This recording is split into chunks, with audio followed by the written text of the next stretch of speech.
we go. Shall we kick off? All right. Yeah. Might as well. Yes. Welcome. Thank you, guys. Thought we'd get this started so everyone can catch the sunset up on deck, not keep you in here forever. So I leave it open to you guys what we want to get into. I'm happy to give a quick overview, kind of the big picture of why I think we should be looking at rewriting kind of a lot of the story of history. A lot of these topics we've touched on the tour so far. And this is like I think I can go through like all of the vectors that I think that are affecting the story of history. And then the last one that we can spend a bunch of time on is kind of the ancient tech. Obviously that's where most of my material focuses, but also Kyle and Ross have got excellent material on, some of the architecture and the unfinished work that we see. That he's got some great material on that. And we can do a Q&A if you want to, just whatever topics you want to get into, or if you want to hear about something specific, say the tube drills or the vases, I do have slides and we can get into those details. I can give you an update on the vases and quickly run through that. I say quickly, probably take me an hour. But it's up to you. So, maybe I'll just start with my general overview that I like to give, and then we'll open it up and say, well, which way do we all want to go with what topic you want to hear about. So we're here for you. It doesn't have to be formal, just chit chat. Okay, let's get you know who I am. We've been together for enough time. So, some of you may have seen this before. If you've watched my Tale of Two Industries or the Cosmic Summit presentation, you would have seen this. But I like to go through this and just to give some context on what is the story of history, particularly the history of civilization, as we know it, and kind of as it is accepted and taught in schools, and all of the beliefs that everybody has just running around in the back of their mind to one extent or the other. But I like this place to start. It's a New Scientist article. It's published in 2006, so not that long ago. It's this century. I should see, and this is more or less still where it sits today. Yeah, this is published 4 September 2006. Just the timeline of human evolution. So we'll lay out the overall story, and then we'll see how things have changed, and I think what vectors are really forcing a change onto this standard model of the history of civilizations, and indeed of Homo sapiens ourselves on the planet. And it really starts around 195,000 years ago. So this is when our species Homo sapiens first appeared on the scene, and then shortly after began to migrate across Asia and Europe. This is the out of Africa concept. And at the time, 195,000 years was the oldest human remains that we'd found on Earth, right? So as little as, less than 20 years ago, we were thought to have been around 200,000 years old as a species. You go back in time for a long time, we were thought to be about 50,000 years old. And then before that, you kind of get into the biblical references and the 6,000 years. Is it 6,000? 6,000 years. And we get that information from our religions. Then around 50,000 years ago, we start to see evidence for this, the great leap forward, the development of cultural and symbolic practices. People start burying their dead. They potentially start to domesticate dogs. This is also the period where Australia is seen to have first been colonized by modern humans. We start to see cave paintings from this period. It seems to be the beginning of this, I guess, abstract concepts coming into society, and you see worship and ceremony starts to pop up, and that seems to have happened from around 50,000 years ago. Then 12,000 years ago, this was a big one in the Americas. This is when modern people first reached the Americas. That's what they always said, that 12,000-year-old boundary, often referred to as the Clovis boundary, the Clovis people, roughly 12,000 years ago. That's the first bit of evidence for, well, as far as we know, or did then, for peopling of the Americas. 10,000 years ago is roughly the date that agriculture is first thought to have emerged, particularly in the Crescent Valley, and Anatolia, the northern end of what was Mesopotamia. And then, to stick with the same years ago nomenclature, 6,000 to 5,500 years ago, or 4,000 to 3,500 BC, was the Sumerians of Mesopotamia developing the world's first civilization, right? Shortly followed by the Egyptians, the Greeks, the Romans, the Chinese. Everybody else came after that. So this is the date for civilization, some 6,000 years ago. And it's an interesting concept, and I think this is the story that we're told in school, and essentially we all know it to some degree or other, but it really tells this story of roughly this, right? We were in the Stone Age, we were Neolithic, we were hunter-gatherers, very primitive people, and in this period of some 6,000 years alone, we've basically gone from the Stone Age to the space shuttle, right? And I know it's not a linear line, like there's ups and downs, developments and falls within that progress, and certainly in the last several hundred years there's been, huge technological progress and civilizational progress. But this is the concept that's embedded in our heads, and maybe at the end we'll come back to this if we have time, but I think this is an interesting concept to consider what we could achieve if we can change this. So this, if we could think of ourselves in a different context, rather than this one linear path from primitive to civilized, as if this is the only time we've ever been advanced and this is the only way to do things. What might it look like if we thought about it a little bit differently? Because ultimately this whole concept is what I would consider a tenet of our modern human identity, right? It's one of those pillars of how we think of ourselves and how we position ourselves into that story of history and our place on the planet, right? I think it's a fundamental concept that's baked into modern civilization. We think of ourselves as the only advanced civilization, and this is being the way that it's done, the only way that it's done, as if it's some sort of preordained path. We don't have to worry too much about it. So this standard model of history, been in place for quite a while. It's still more or less, look at Wikipedia, there's a bastion of truth, such as it is. And you'll still see a lot of those numbers reflected from that standard model of history, but in those last 20 years, there's certainly been a lot of vectors that are really putting pressure on that standard model. And they're not just things like, tube drills and saw cuts and the stuff we're looking at here, but they're coming from all across different areas of science, including within archaeology itself. So there's been new discoveries within archaeology that should be challenging this model. Obviously, the human timeline itself, there's been discoveries made in fields like genetics, and just the complexity of our past. We're discovering new species. This is all putting pressure on that story of history, I think. This has been talked about by many people, but origin stories. So we're also learning with the development of Cataclysm that a lot of these origin stories have these grains of truth, and they all tell a similar tale around the world, right? This story of our ancestors being advanced and their civilization just being destroyed through flood or through fire or through some form of cataclysm. And this is a consistent theme across almost every culture, modern or ancient. Even our own religions that are in place today, they tell this same story, Noah's flood. But then you have the Epic of Gilgamesh, or the tribes of South America essentially describing the world ending by fire.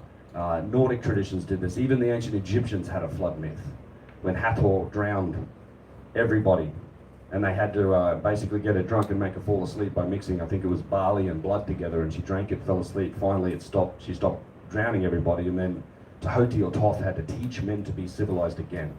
That's an Egyptian flood myth.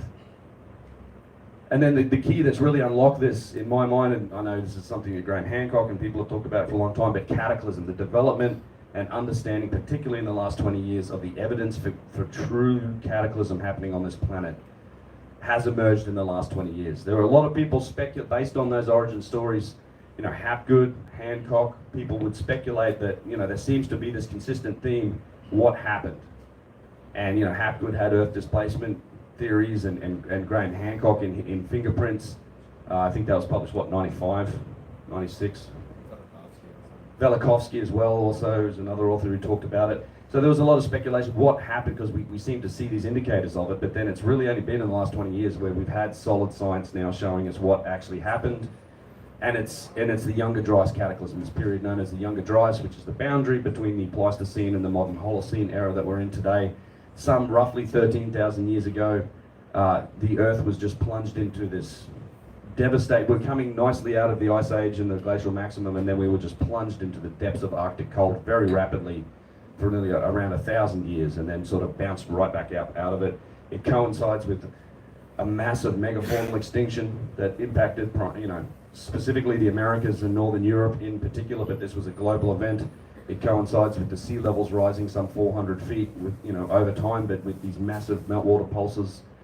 And in the last 20 years, there's been a tremendous amount of science now done by people like the Comet Research Group, where we have this thing, 150 plus peer-reviewed papers now that are showing the truth of what happened, and it was most likely a series of cosmic impacts and airbursts, probably the worst thing to happen to this planet in the last couple million years, as far as we know, and it would have absolutely been a civilization ender. There's even evidence now that shows that there are DNA bottlenecks in the human species across that period that correspond with the Younger Dryas period. And even in where they think we're completely unconnected groups of peoples, you have a massive decrease in male population, and then also just in genetic diversity. And this is one of the problems with science that isn't in the archaeological or historical field. They quite often are very reluctant to extrapolate what these details might mean for things like history, because they know you're playing in somebody else's sandbox. So this sometimes gets described as like, well, there was just a simultaneous change in like cultural breeding habits of all of these different peoples around the world, and that might explain it. It's pretty nonsense. It totally coincidental. Totally coincidental, yeah. Unconnected groups of people that all of a sudden changed the way that they wanted to breed. And then, of course, my favourite field in one of these, we can talk more about that I think there's plenty of evidence in the stonework around the world, and what's left to us from these ancient cultures, these out-of-place artifacts, which aren't just limited to Egypt, by the way. Obviously, we're here, we're looking at Egypt, but we find these out-of-place artifacts, machined artifacts coming from Turkey. You find them in South America, and obviously there's a huge connection in megalithic stonework all around the world. This polygonal work that seems to be, it's like they all chose to solve the same problem by doing it the very hardest way you could, which doesn't seem to be, you can understand how people might develop mapping and okay, we need to make a sharp object, and you can get to a solution that way. When it comes to building a wall like that, it's like, I don't think it's just random chance that forced different groups of people in different time periods to choose the very hardest way of doing it with massive megalithic stonework put together so precisely it doesn't need mortar. I think it's more of a connection than that. It's a technique that was developed and then deployed around the world. Okay, so just quickly, some of the new discoveries in these different fields. I'm sure everybody's heard of Göbekli Tepe, but this was, to me, should have been a massive blow to the standard model of history.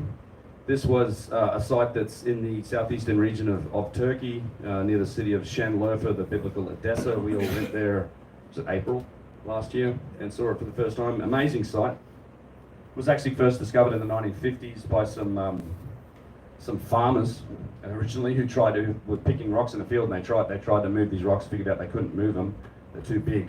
And then when the archaeologists at the time looked at them and said, well, that's too modern, it's some like a Byzantine cemetery or something, it's not very old at all, and they left it alone. But it wasn't until the 90s when the German Archaeological Institute started to excavate, and they found, well, actually this is very old, and it's also unique stonework that we've never seen. And so they started to excavate, and they've uncovered what is a massive megalithic site. They've only uncovered some 5 to 10% of it, but they've scanned the area, and they know there's a lot more. It's made up of all of these stone circles that are arranged in geometric patterns. In fact, there's been some studies showing that some of these stone circles form equilateral triangles with each other. It's not like a random set of stone circles. There are also alignments on these sites, as there are with many megalithic sites, so alignments to celestial movements and sunrises and lunar cycles and all that type of thing. There are studies that get into those details. But the stone circles themselves consist of these T-pillars. I'm sure you've all seen them. Some of them ranging up to 18 feet tall, being more than 15, 20 tons, single piece T-pillars, and they're inset into sockets that have actually been cut into the bedrock. So if you look at this picture of Göbekli Tepe, when we first went there, I was looking at the floor there and I was thinking, is that like, did they cement this floor over to make it smooth so people could walk on it? No, this is the bedrock. So it's not, they didn't just dig these T-pillars into the ground, they actually cut the whole thing down to the bedrock and then flattened the bedrock and created little pedestals and insets where they would insert these stone pillars. So it is fairly sophisticated stonework. And then also these T-pillars are famous for their artwork, right? This high relief carving that's on them, where you're carving away negative space. And it's not just bas-relief, some of it's only a little bit, it's only a short sort of, it's only raised up a little bit, but some of the other carvings are huge, like they're very, very high relief carving. So it's just beautiful artwork.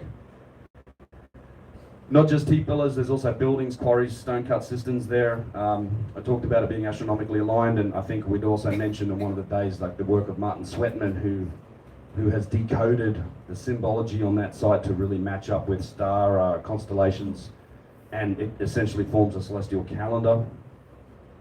And what's interesting about the site is that it was carbon-14 dated to at least 12,000 years old. I don't know if you guys want to take this bit, because they've definitely been diving into Göbekli Tepe quite a lot.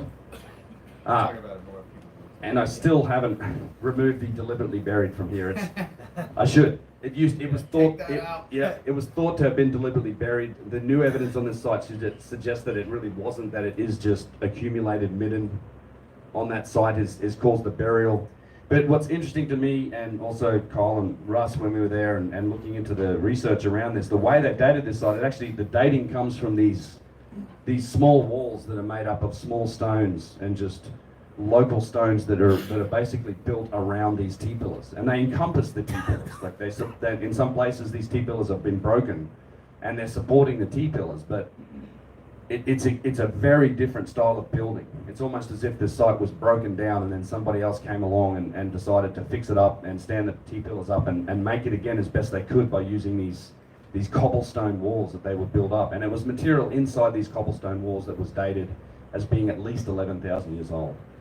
And in fact, on this site, then also at Karahan Tepe, which I'll mention in a minute, there's actually pieces of broken T-pillars used in the walls, which is like, okay, if it's the same people making this site, how come they're doing this? And some of the T-pillars and the erosion is just tremendous. I mean, to me, this looks like two separate periods of occupation, two separate periods of building. And we know that the walls that came later, and in a lot of cases, these walls actually cover up the carvings on the T-pillars. So you can see where they're carved, but they're just covered up because they built these walls.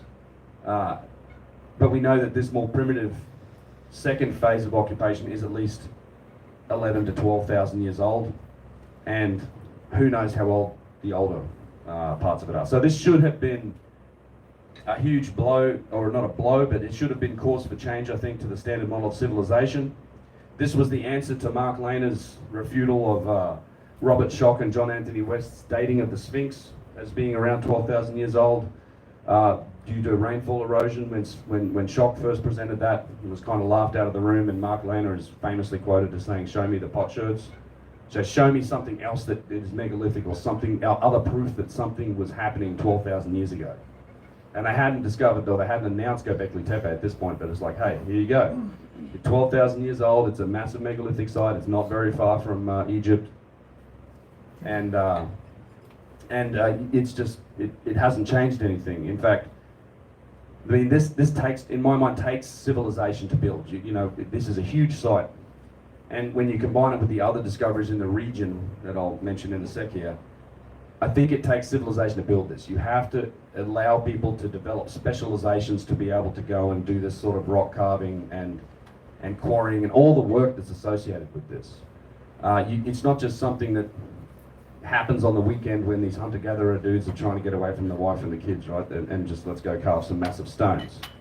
Shits and giggles, right.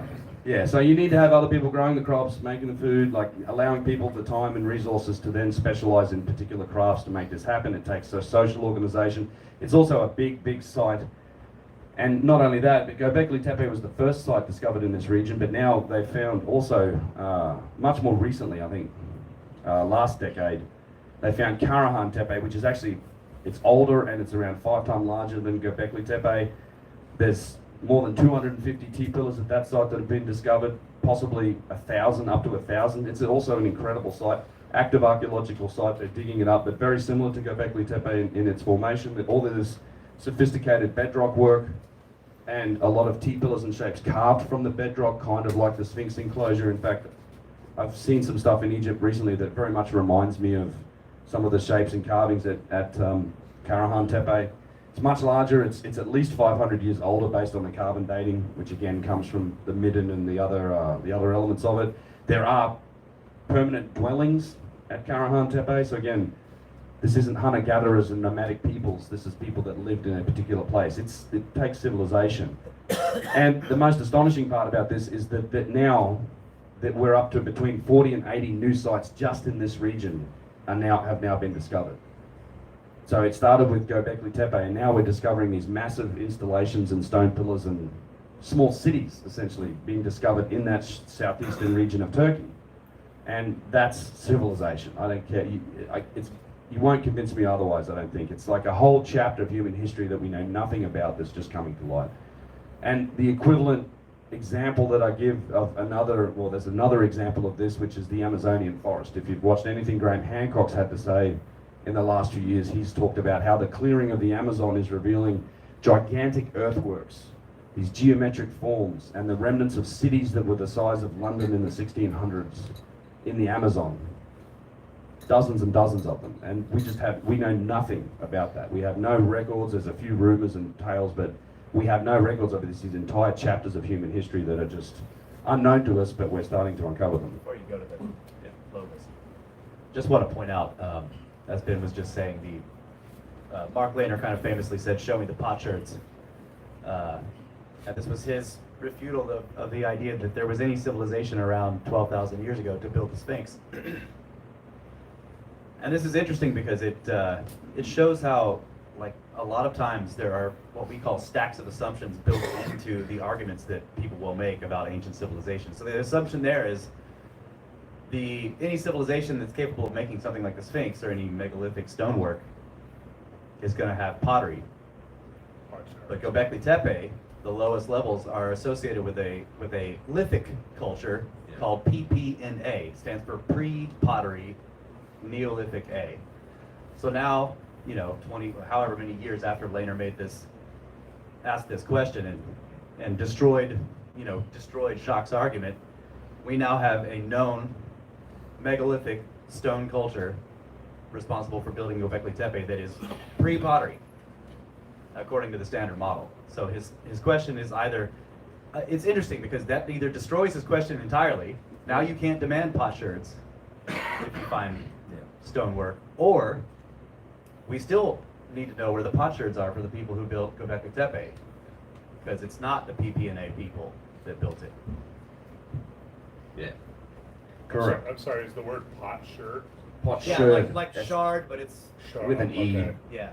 It's Archaeological nerd. yeah, Sorry. exactly. I was going to say it's a fancy archaeological name. Yeah. Potsherd. Only the initial. Potsherd. I was just saying.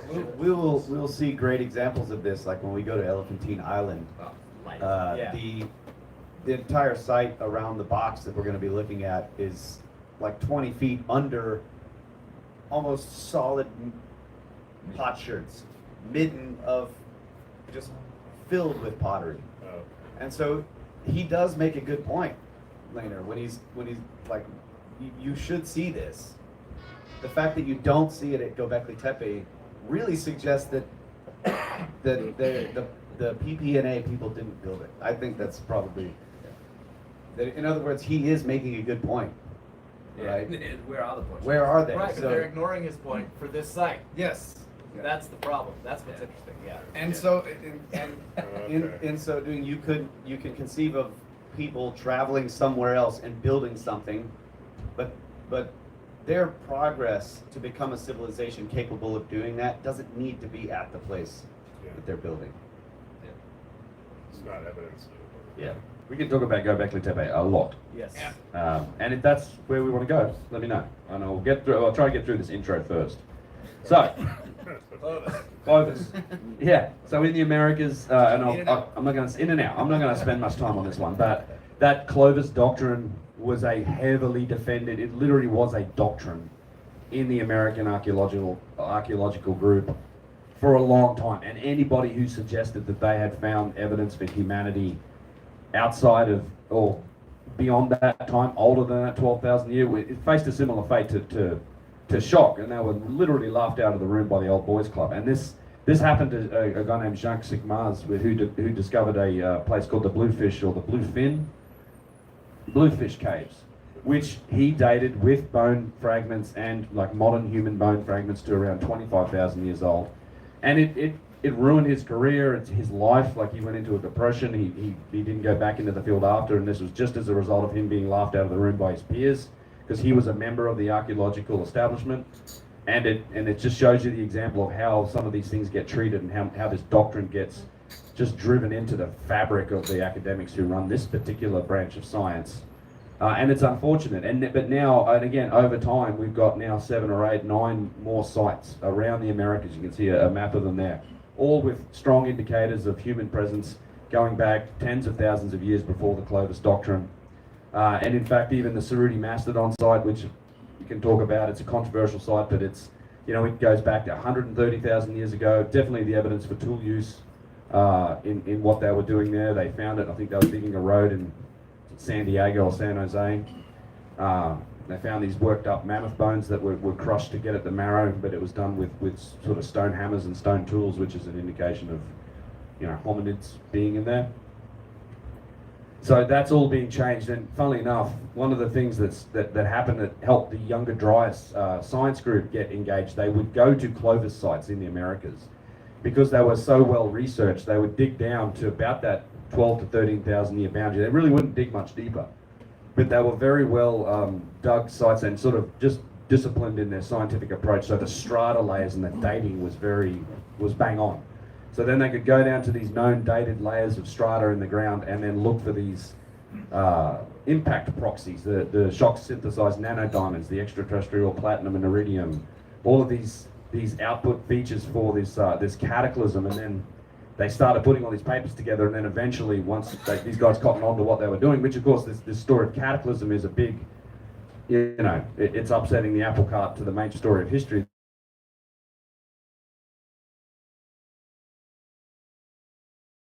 To keep coming to these sites to find this evidence for Cataclysm and show the truth of some of these origin stories. But yeah, so the Clovis doctrine, I would say that this is probably the one part of archaeology that seems to be shifting a little bit finally. Like there is now, some acknowledgement that it seems likely that there were humans here before this time, which is problematic for another reason. White sands, yeah, White Sands is another one. It's huge right now.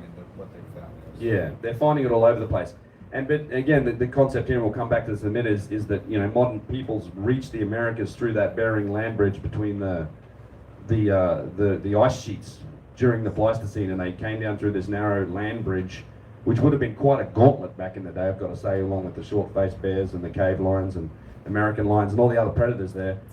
And then they peopled the Americas in North America first, then Central and South America, and there's big problems with that, and we'll get to that in a second. But along the lines of just the human timeline, we've also made many new discoveries in terms of the human timeline. Starting with fossil records, there was a jawbone found in Morocco that shifted it back from 195,000 years to just over 300,000 years old as a species.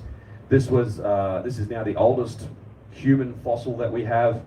But it doesn't stop there, because these new studies into both DNA evidence as well as teeth morphology are showing us that our race may well be a lot older than that even. So there was a study done looking at when the Neanderthals are kind of genetically our cousins. They looked at based on the genome, when was the likely period that us and the Neanderthals diverged from a common ancestor, and it's in the range of 800,000 years. Studies into teeth morphology, so the rate at which our teeth would have to change to get to the teeth that we have today. They thought, well, if we're 200,000 years old, it's got to be this rate to make this happen. And they did all the statistical studies and analysis and said, well, no, that's not actually the rate at which our teeth change. It's very slow. And based on this rate of teeth morphology that was observed, it's somewhere in the range of 800,000 to 900,000 years old. So those are based on these sciences. I put the window, you could call it roughly 1 million years. I think the human race may have been here inside of 1 million years, but closer to 1 million than to 200,000 on this end. So there's all these scientific discoveries from adjacent fields that should be having an impact on the story of history, but they really don't. So yeah, we talked a bit about this, and then this was also a super interesting study that speaks to that diaspora of humanity and the complexity of our past. This was a DNA study that looked at the different haplogroups, and what they found, you can see with the red dots, what the red dots are showing are these affinities between the haplogroups of people living in Australasia, so Australia, Papua New Guinea, Southeast Asia, and the peoples of South America. So these are commonalities, right? What's interesting is that you don't find those affinities with the peoples of North or Central America. Because, and then this is, the problem is if you think about the way that they say humans got to the Americas through that northern land bridge into the Americas, you would see those markers. Those markers should have traveled all the way down through here to then eventually end up in South America. Instead, what this study is suggesting is that there was at some point a huge Pacific migration.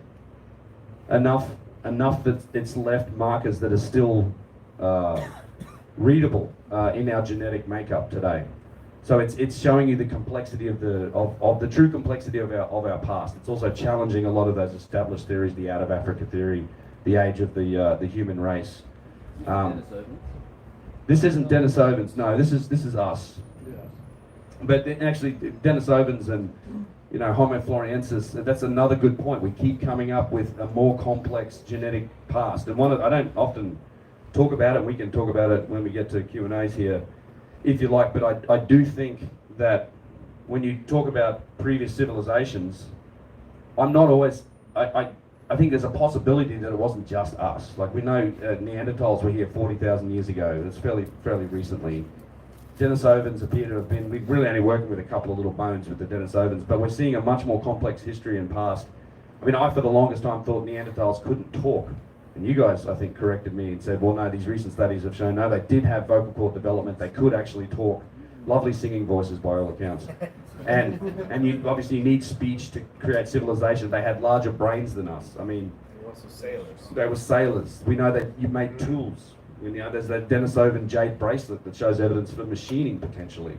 So yeah, we might just be the last humans left, but we may not have been the only ones that ever got to a point that you would call civilization. I don't know. It's just a possibility, I think. But it's like I don't think we should just limit ourselves to, well, it could have only been us because we're the last humans here today. It wasn't always the case.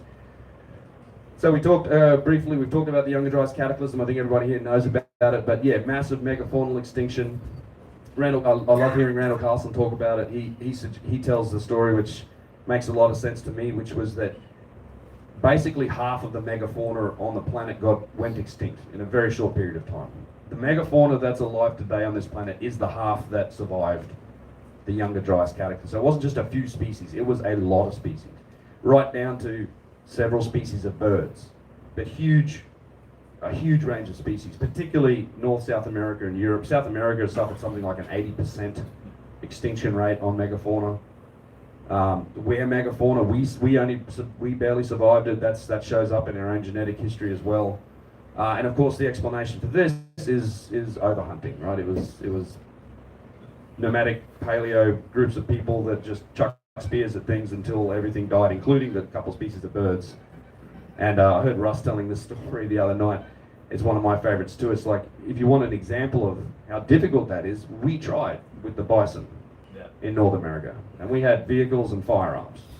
And we still couldn't get the job done. Like, there are still bison running around. You think that we were going up against much bigger, more savage, terrifying creatures that existed during that period of time and made them all go extinct in a very short period of time. I'm very skeptical. There's many other bits of evidence that suggest there was, they were hit by something else. No doubt a lot of them went extinct due to climate change, because it was a significant climate change in a lot of the world. Like if it wasn't directly impacted by what happened with the flooding or fire, it had rapid climate change such that their ecosystems would have been devastated. They may have gone extinct that way. But yeah, it's a short window with a lot of stuff that went extinct, so it really matches that cataclysmic story. Yeah, just one note on the overkill hypothesis. The main argument was that people came over the Bering Land Bridge and the animals had never encountered Homo sapiens. And so they were not afraid. They didn't realize we were predators. This is like one of the main arguments. And well, that's destroyed, because we know that people were here at least 23,000 years ago, based on the white sand studies. So they were living amongst these megafauna and all these other animals for, thousands of years. So yeah, it's just it's a silly hypothesis. Oh, and I will make the point with that slide we were just on. When you talk about these geneticists also don't want to upset the apple cart, so they fall short of suggesting that this is a troubling study for the story of history in that diaspora of it. They just don't go there in these studies. These guys know that you start, treading on those domains of these other fields of science, they're going to get upset. So it's up to other people to kind of interpret the results of this. So they use pretty weak language in what they're describing, but I think the findings in these things are pretty obvious. Similar to the overhunting hypothesis. I mean, I think that's kind of dead in the water, but a lot of people still insist that's what happened because they refuse to accept the evidence for cataclysm, which is super strong now, right? We might even have craters for it. We can talk about the Greenland ice crater, Hiawatha. There's a lot to that story as well, but we see it at multiple sites now. Abu Huraira, Syria, high temperature melting. Abu Huraira is a fascinating site to look at. It literally shows there must have been an airburst over the top of it that just melted stone, melted people, melted all sorts of things. It's been extensively studied. And then obviously in the last 15 years, there's 150 papers now that are really, and more coming, even though there's very much what does George call it? It's a climate mafia in that peer review process that are trying very hard to prevent the publish and the peer review of a lot of these papers coming from Firestone and West and these guys that are doing a lot of this research, but that's the academic battle, I suppose. They started their own Yeah, they started their own journal in the end because they were putting pressure on journals to prevent that being published. So now they're starting their own journal, which is good. Then, of course, we mentioned the origin stories. We were looking at this on the bus today. The Mahabharata in the Vedic traditions, the revelations in the Bible. You just have, once you read that and you think about the idea of cosmic impacts and airbursts, you almost have like eyewitness accounts of it, like a fiery mountain descending from the sky, the swarms of meteors, an iron thunderbolt. It's quite descriptive, but I think we're looking at essentially these eyewitness accounts of things that might have happened that have now been deified and recorded into history as part of a story. Obviously, you got to try and find the grains of truth in all of this, but we see it everywhere from every culture. It's a fascinating study. And again, Randall's got a ton of good lectures on it. I have a video on this concept, but it's all over the place. One of the things that Randall mentions, and if you've watched his show, Cosmographia, he goes through this in detail, but it's interesting because we have relatively modern day accounts that are very similar. Siberia? Yes, Tunguska event was an airburst. A large object came down and exploded about 5 miles maybe or 5 kilometers above the surface. And if you look at the accounts of what people said, they would say things like the sky split open, the heavens opened up like a doorway, there was a huge sword in the sky, like the gods were coming down, they struck the earth. It's very similar to the same kind of imagery you get in these very ancient myths that come out of the depths of prehistory they're describing these events. And Kyle just brought up the Chicago fires, Peshtigo fires, similar stuff, and these happened on the same day, practically the same day. It's fireballs coming out of the sky, just completely immolating entire towns and people, forests, where they vanished without a trace. And a lot of the eyewitness accounts sound almost religious in nature because of you can kind of feel the impact that this had on people when something this large happens. And if you're just imagining something coming out of the sky and it's starting to burn and it cuts this bright line across that you can barely look at, like a welding arc, all the way across the sky, and then explodes at the end, it looks like the gates of heaven open. And that's how it gets described. So you can see how it's possible that a lot of these stories that have this imagery where you're just like, what is this that they're describing? It's a literal description of what actually happened. Yeah, I'm pretty sure that the Tunguska event also started a religion Yeah. in the area. It did. They started up a religion based on it.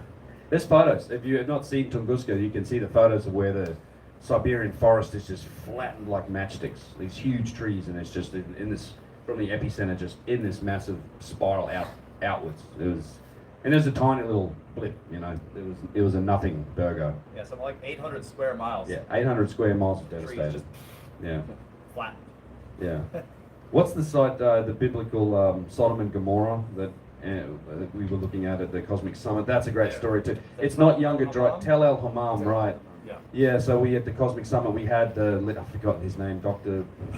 Collins. Yeah. Yeah. Yeah. Andrew Collins, maybe. He's been excavating that site, and it relates directly back to around 2000 BC, so right about the time. I think that's the date.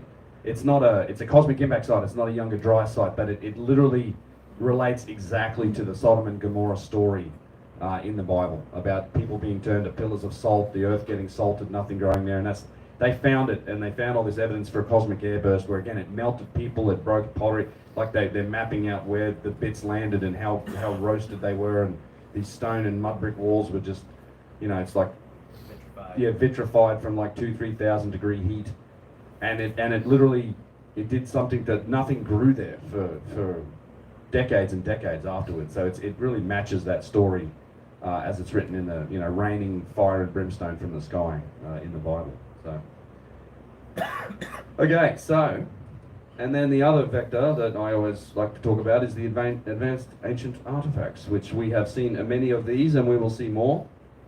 There's the unfinished obelisk. These range in size from large to small, vases, statues, boxes, slabs, columns, particularly in Egypt, and that's what we're here to see.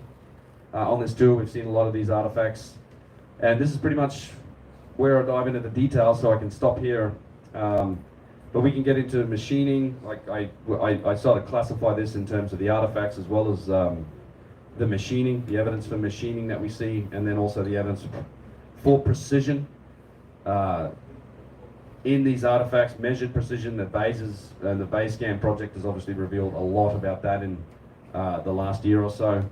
And then also I have another category where I kind of describe it as a real problem for these Bronze Age cultures, which is in the logistics, like that 1,000-ton plus statue at the Ramesseum that we saw.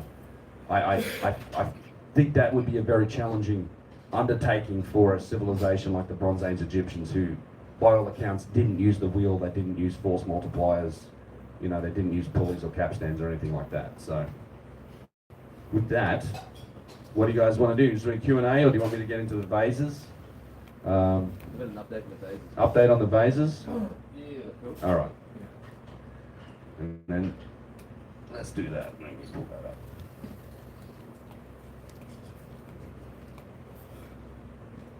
So, I'll try. Don't know how long this will take. I have a few. You guys should ask questions if you have them too. Yeah, Speak stop up. me and ask questions. Yeah. And I will try to scoot through this. Try. We're gonna be here for 3 hours. Could be. Could be. So, we all know the vases. We've seen a lot of these examples, right? They range in large. The vases in particular, they're amazing set of artifacts that we know go way back in time. We'll talk about that.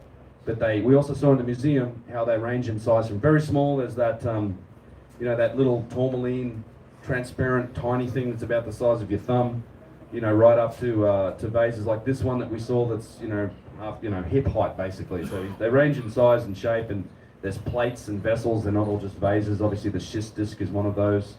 You have other ones that have this very high degree of corundum in them, which is a 9 on the Mohs scale. All different types of stone, hardness, shape, form, size. But a lot of them seem to, at least to the eye, to show remarkable aspects of precision. So for example, we found this again. This had gone hiding for several years. This particular vase had gone hiding, and it was up in a dusty, it was like on this alcove that you weren't supposed to get up to, and they hid it in a dusty cabinet, but then they'd actually moved it again to, I think, the vase room. But this is one that I've always been impressed with because it's one of those eggshell, like it stands like it's on the tip of an egg. It's just amazing, and it needs to be like symmetrical and balanced in order to do this.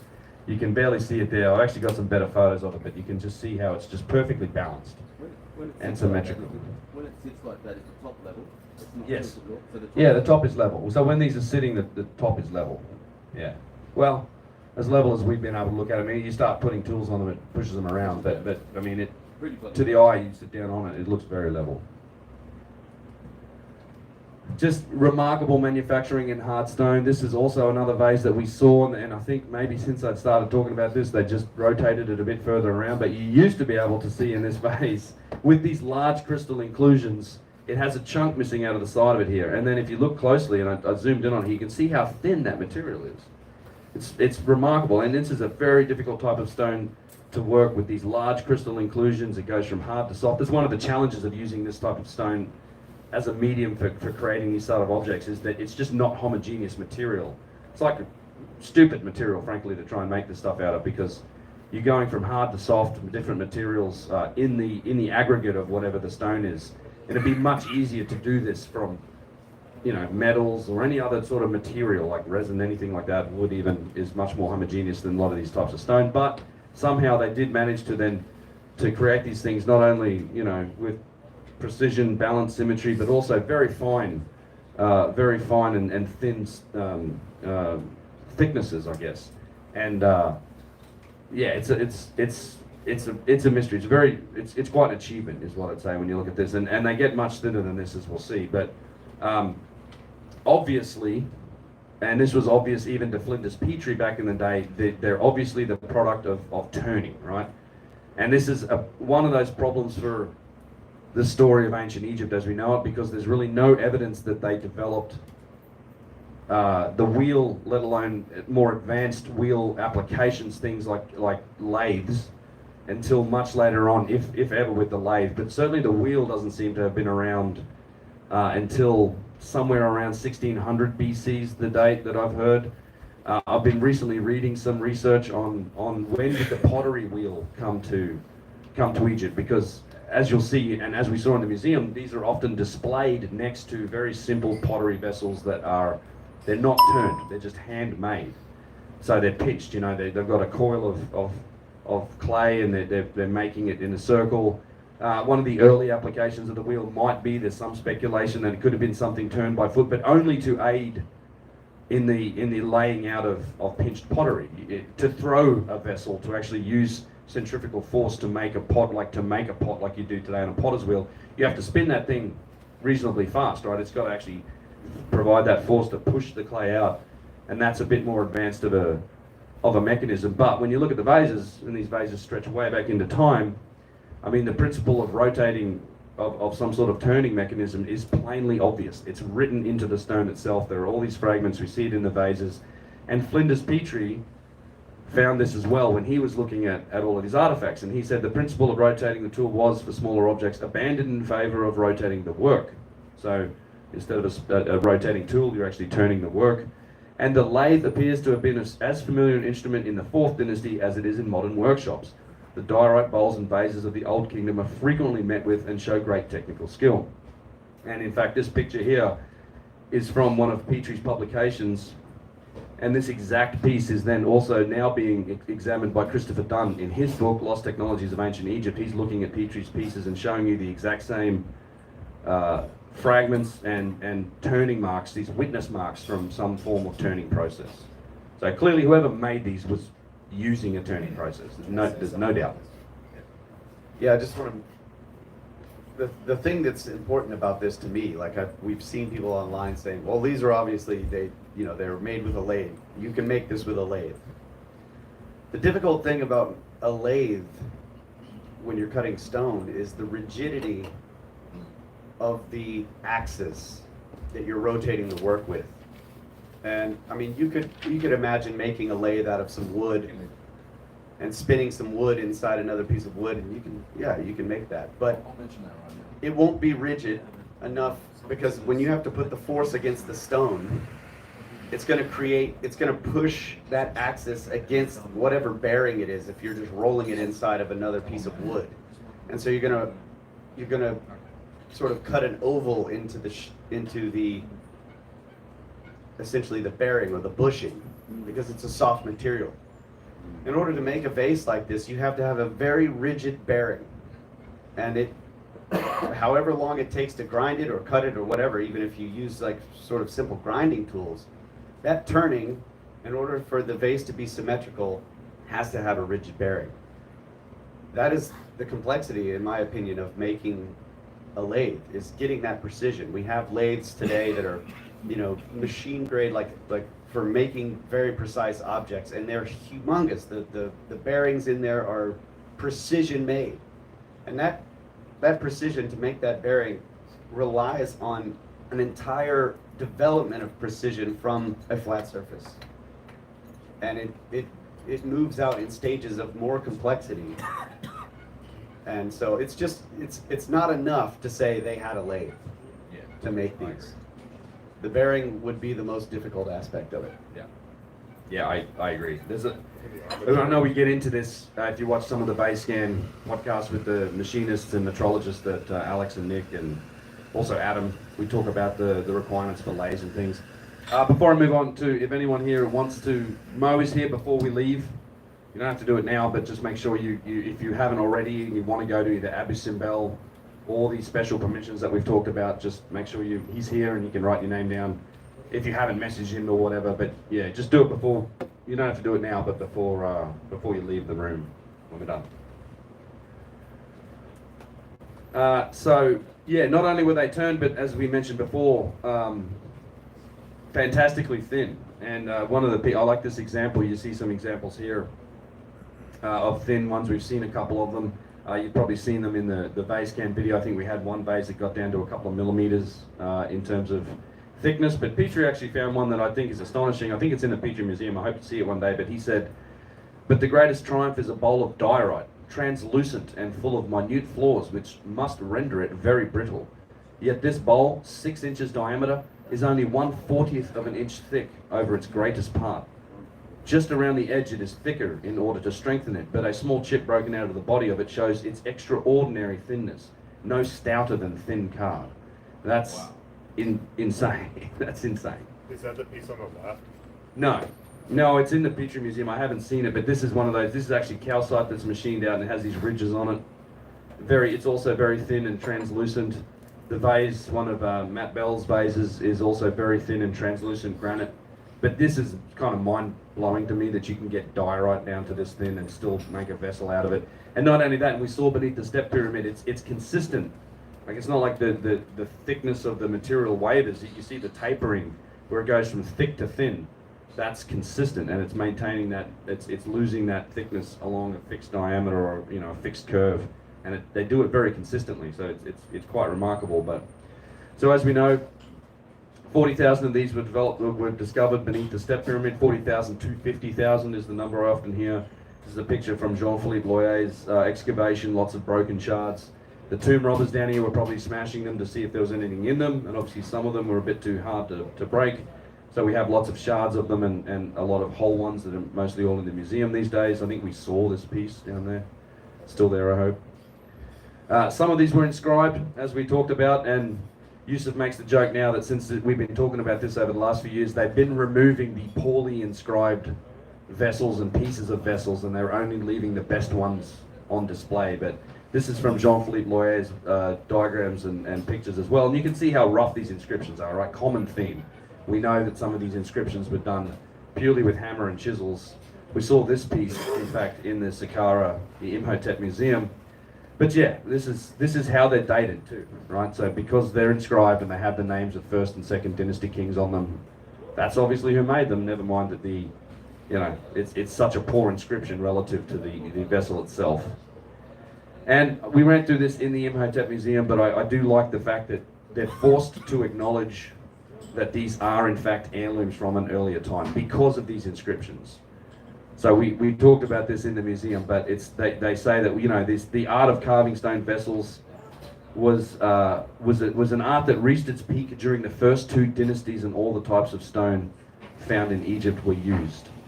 And they also say that many of these were heirlooms dating from dynasties 1 and 2, and it is thought that Djoser had them buried under his pyramid after they were recovered from earlier tombs. And I like this because it's an acknowledgement of the fact that they were out there taking these things from earlier tombs. They kind of ignore the fact that we also find these in these pre-dynastic burials that go back for thousands of years before the dynastic Egyptians. That because the majority of these were found under there, like, well, yeah, maybe he was robbing some tombs, but this concept of inheritance is now, it's out there, right? And I think that's what we're looking at. These artifacts are probably much older than this, and they've probably been inherited many times. You can imagine a rich collector today deciding that when he dies and builds his mausoleum, he wants to get buried with his treasures, and he's got a few of these ancient Egyptian vases, and then our civilization ends, and in 7,000 years the archaeologists of the future dig him up and they find him with these vases, Are they all going to just assume he had them made? I mean, I really think we could be looking at a similar picture to that. They could already be thousands of years old. We can find Adam with his face. Yeah, we're going to find Adam with his vase. And they do, in fact, stretch far back into time. These out-of-place artifacts. We saw the lapis tube next to the bone and bead ornaments. We saw from the pre-dynastic times these machined obsidian gourds or rock crystal gourds. And obsidian's not a, you know, that mostly obsidian gets worked by flaking and chipping because it chips off and forms these nice sharp edges. But machining this requires rotational tools and you know, much more sophistication to get this shape out of obsidian than just by banging on it with rocks and sticks, which is how they say they were done. The oldest site that I know of that seems to show evidence for vases and stone vases is one called Toshka. It dates back on carbon 14 to 14,500 years old. Some people have been saying, well, they didn't find anything at Toshka. I mean, there are vases. It's a primitive burial. You can see here there is pottery vases, what might be stone vases. I use this as an example to show that these types of primitive burials that ran right up until they started changing their practices in the early, you know, the archaic times before the Egyptian civilization. Lots of those burials also we found some of these hard stone vases. In fact, Adam has one of these vases that was brought out of Egypt by I think the Czechoslovakian ambassador in the 1930s. It has impeccable provenance, and it was found in a site that was dated back to 9 or 10,000 years ago, or 9 or 10,000 BC. So, for sure, and it's undoubted, and you'll see it in the museums everywhere. We know they're found in pre-dynastic burials. We just don't know how far back they go. Yeah. This is just interesting to me, but in this cabinet here with the little gourds, obsidian and rock crystal, there are flint artifacts, and the one on the top left there is a striking resemblance to the arrowheads or the flint tools found at the lowest levels of Göbekli Tepe, called the PPNA people, 12,000 years old. It looks exactly like the same work that they do. So I just found that interesting in the museum that they grouped these things together. Yeah, I mean, and that's, you know, we see it in this example. So I love this. I showed you guys this, one of my favorites, and you see this everywhere, where because they're found in the same burial with the, you know, the beads and the bone and the flint, they're always displayed in there. Like, look what these people did, and it's just I couldn't. This is a clear-cut case of imitation to me. Like, you have this machine stone vessel. You want a coffee too? Yeah. Yeah, Ross needs a coffee, please. American coffee, black coffee, Cappuccino. Yes. cappuccino. 2. Yeah. 2, please. 3 cappuccinos. Thank you. While you're up. Thank you. Yeah. So hard stone vessel shows all these signs of advanced machining. Handmade, primitive clay pottery vessel, handmade, not turned, and then painted to look like granite. Like, I don't know, that's imitation, right? If you're in the business of making this thing, and you're in the business of making pottery for whatever purpose you want the pottery for, to hold water or something else, and you find something like this, I mean, your mind is blown. Like, you would know. You're playing with rocks and stuff anyway, and you find a vessel like that, and you're like, how did they do this? It would immediately become precious. It would immediately become something that's like from the gods. You ever seen the movie The Gods Must Be Crazy? Similar to the Coke bottle. Ancient Coke bottle. Right? Like, now this belongs to the important people, and we're going to imitate it and sell these, you know. So, and this concept of imitating stone I found in the British Museum is actually also explained creatively by the mainstream kind of standard model establishment.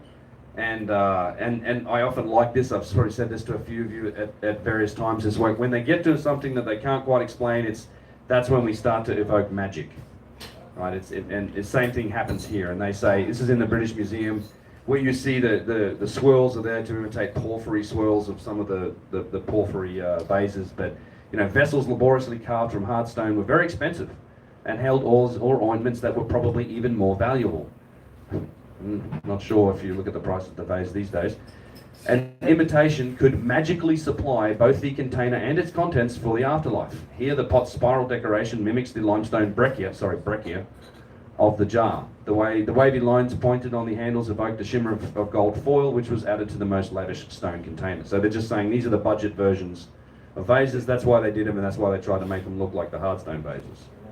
But magically, they could supply the same thing because, of course, all of these things are just ceremonial and tools for the afterlife. And it's also pointed out from Barakat, who's I think one of the largest antiquities dealers, which certainly a lot of Matt Bell's vases have come from, but he says here that it is interesting to observe that the ancient Egyptian artisans were sculpting vessels in stone in large quantities well before they were creating stone sculpture. And this is a really interesting point, because if you go back and you say, well, okay, the archaic period, the first and second dynasties, and even pre-dynastic times, if they were responsible for making these stone vessels, we literally see that stonework in nothing else. It's not in their architecture. There aren't statues. There aren't other artifacts that reflect this degree of sophistication in stoneworking anywhere else. There's a bit more of a problem later in dynastic Egypt, right? They got very sophisticated with their stonework. And it's this is why I think the vases are so important. It's because these are small objects that can be buried with you. And they obviously were. So we're finding them in burials where you can't say this is a New Kingdom burial, like it's an archaic age or a pre-dynastic burial. We're finding these artifacts in them, and we know it's dated to at least that period, right? It's at least that old. It can't be younger because everything else matches that period and it's carbon dated or whatever. And then it seems like Joseph in particular went out and got as many of these things as he could. And he put them under his pyramid, and there's obviously a few more that were found because we see these stretching out through the Joseph was 3rd dynasty, but Petrie also found them in the 4th dynasty sites like at Giza. But after that, they just disappear, right? And we'll talk about the alabaster industry that sprung up after it. But the fact that they disappear, it's like this technology just disappears. That's really key because you see the same technology in later artifacts, right? You see it in stuff that's dated to later periods, the statues, the slabs, the boxes, but all these other artifacts are large, they're massive. You can't get buried with a giant, 1,000-ton statue. You can't get buried with a 100-ton box, you can't take it with you. These things were stuck on these sites. The sites were occupied continuously, renovated, reused, rebuilt, and then eventually some pharaoh gets arrogant and develops enough hubris to put his name on it. And now, today, we're interpreting that as, well, he must have built it. I think if you can connect the vases and so Yusuf always talks about the technology of the pyramid builders. If you can connect the vases to these other artifacts and the fact that the vases disappear and that they're dated way back here, I think the same case can be made for some of these other artifacts that show that sign of precision. It's really why I think these vases are so important.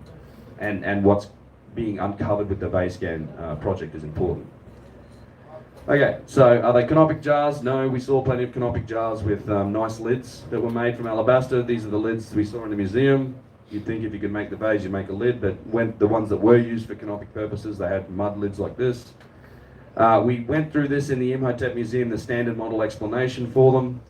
It's that one scene on the wall where you have a bent stick with weights and they're rotating and drilling and they're rubbing on stuff with rocks and sand and polishing them up. And this is the blanket explanation that gets used for how all of the vases were made. And then I think what they're showing you is this tale of two industries, the other industry of vase making that popped up. And we've been over this in Saqqara, and that is the industry of alabaster vase making. Much softer stone, much easier to work than the granites and the platonic stones, and also does not show the same sign of precision, symmetry, balance, all those things. A close look at all of these, you can see they're kind of rough. They're beautiful pieces of art, wonderful creations of the people who made them, but they're not the same thing. They're not, they're wavy on top, they're not balanced, they're not symmetrical. You saw underneath the step pyramid, and I've got to add a slide in here that shows it, those alabaster vases next to the precision shards. I love that demonstration. We dug all that stuff up. It's two industries. And then we talk about these vases disappear after the Old Kingdom, and then we get into the VaseScan stuff. So what's happened recently, and I'll skip right through this because I think you guys should know, I hope you know what's happened with the first vase. This is actually Adam's vase right here. And this was the first one that really started this. So this was a vase was structured using modern technology. I was absolutely thrilled when Chris Dunn called me and told me what Alex and Adam were doing. Then I talked to Alex because it's like I've been saying in videos for years that we really should be applying our technology to analyze these things and to try and figure out what we can learn about them, and that's exactly what happened. And Adam's been the driving force behind that that effort for years now. And it finally got done. It was analysed using a structured light scanner, which gets you, precision down to around 1,000th of an inch.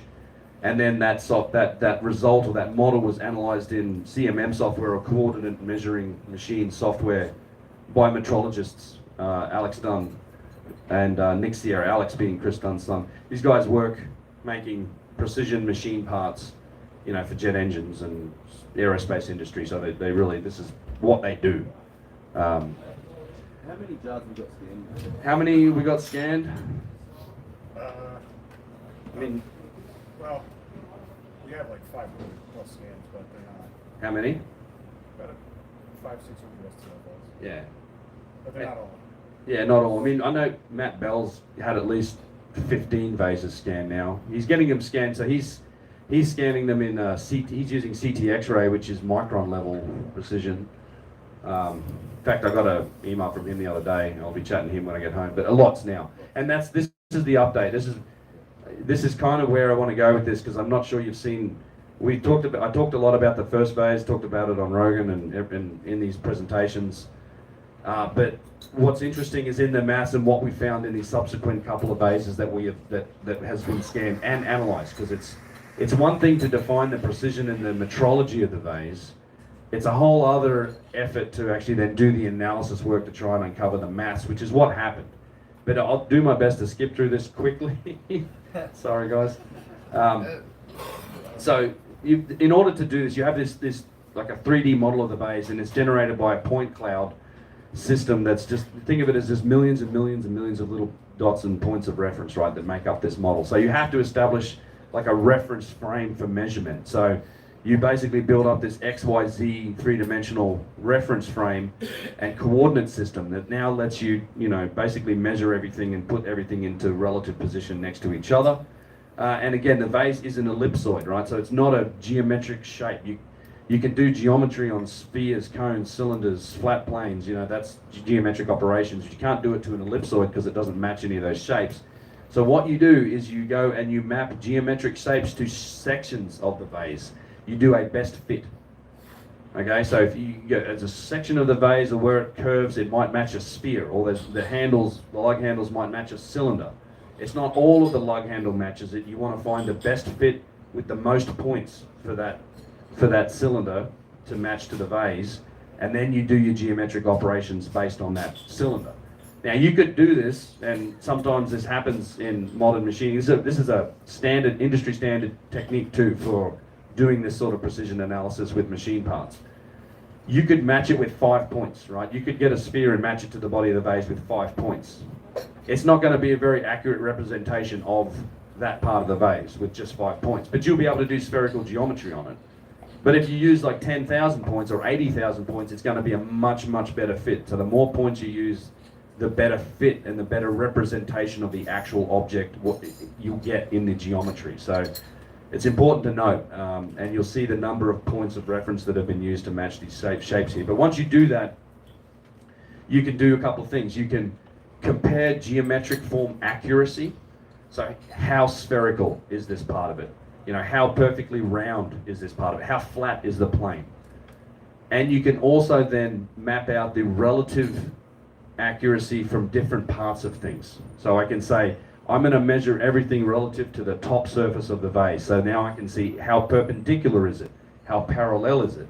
And that's where the true sophistication and complexity of these single piece artifacts comes out. It's in the relative geometry of the different faces. So think of it like this, in a box in the Serapeum or at the Lahoon box or something.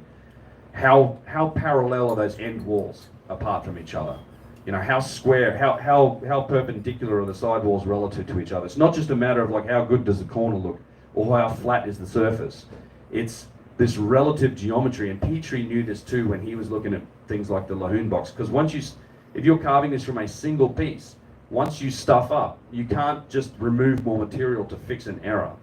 So it truly shows you just how accurate and sophisticated they were when you see this extremely accurate relative geometry. And that's kind of what you get to with this vase. So it starts with the top surface. So you want to develop these reference surfaces that you can then measure against everything else against. And we start with the flat plane on the top of the lip, right? It's a flat plane on the top of the vase lip. It uses nearly 4,000 points of reference to match a plane. It has a a variation from that flat plane of 3/1000ths of an inch. So it's 3/1000ths of an inch off being like perfectly flat. And that then gives us reference surface A. So think of it as this horizontal line that now we can measure everything else against. And for reference, what is 3/1000ths of an inch? Well, right here you can see a precision caliper being used to measure a sheet of printer paper, and it's somewhere between 2 and 3/1000ths of an inch thick.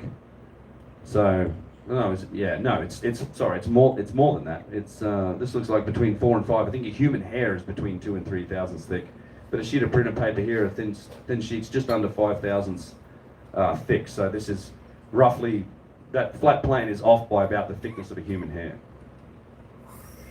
So you continue from there, right? So a cylinder is mapped to the vase mouth. You can see the blue parts where it's mapped. It was using nearly 11,000 points of reference.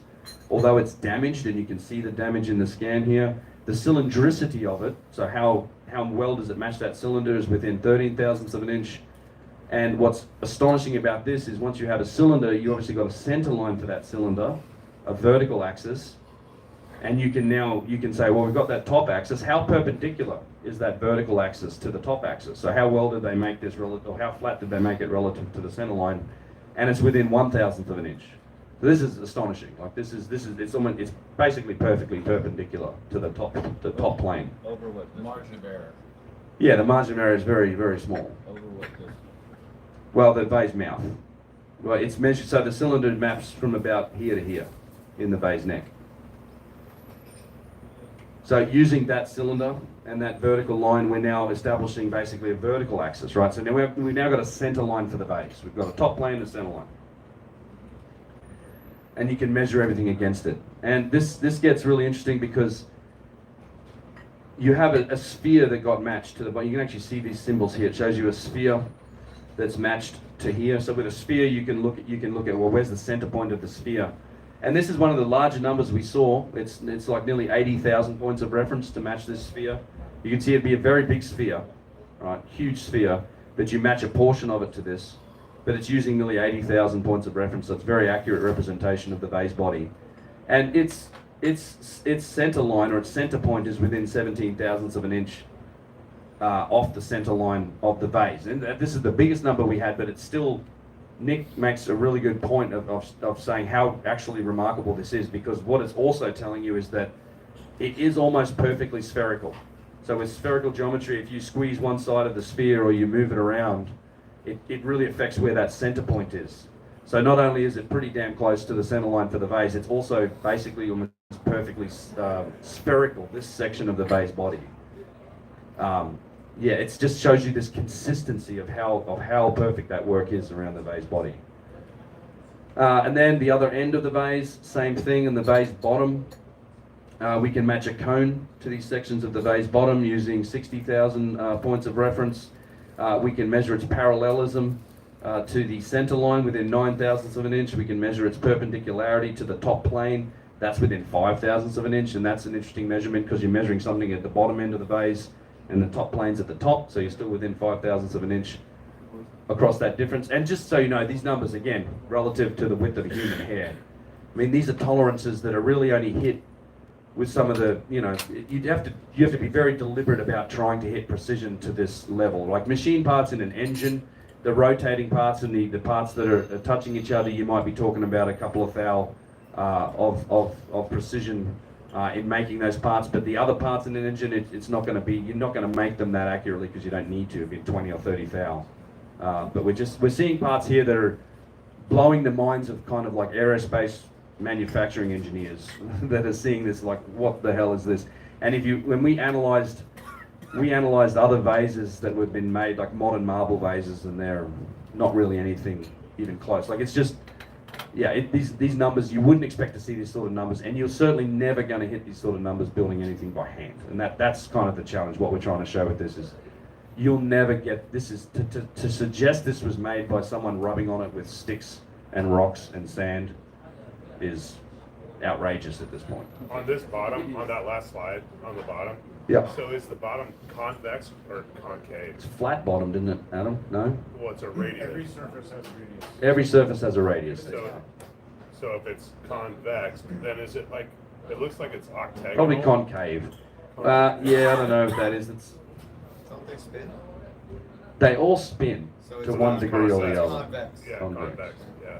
Yeah, even the ones that seem to be flat bottomed will still sort of spin on a flat surface.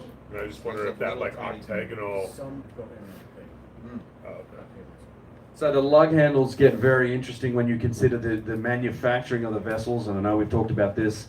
Like, you can imagine a vessel without lug handles being made on a lathe, like it's turning, and you can make that shape on a lathe. The lug handles make that a lot more difficult, and the guys measured the lug handles. They matched cylinders to the lug handles, although probably a Torrid would have been a better fit, but we can match a cylinder to them with slightly over around 4,000 points for each of them, and they turned out to be astonishingly accurate relative to the reference surfaces, the center line and the vase at the top of the vase, within, what have we got, 1 3/1000ths of an inch.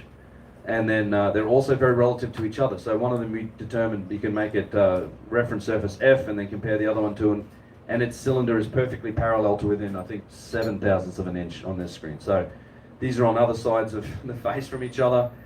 And the issue with the vase handles is how do you make them on a lathe? It's you would have to create a bull nose, right, that runs all the way around this thing.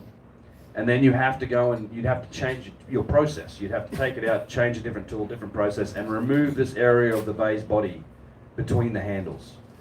And in our systems of manufacturing, when we do that, you lose this positional calibration of having the tool in one machine on one, mounted one way, and you get a lack of accuracy. You get a drop in precision when you change that tooling in that process. Hello, Chris.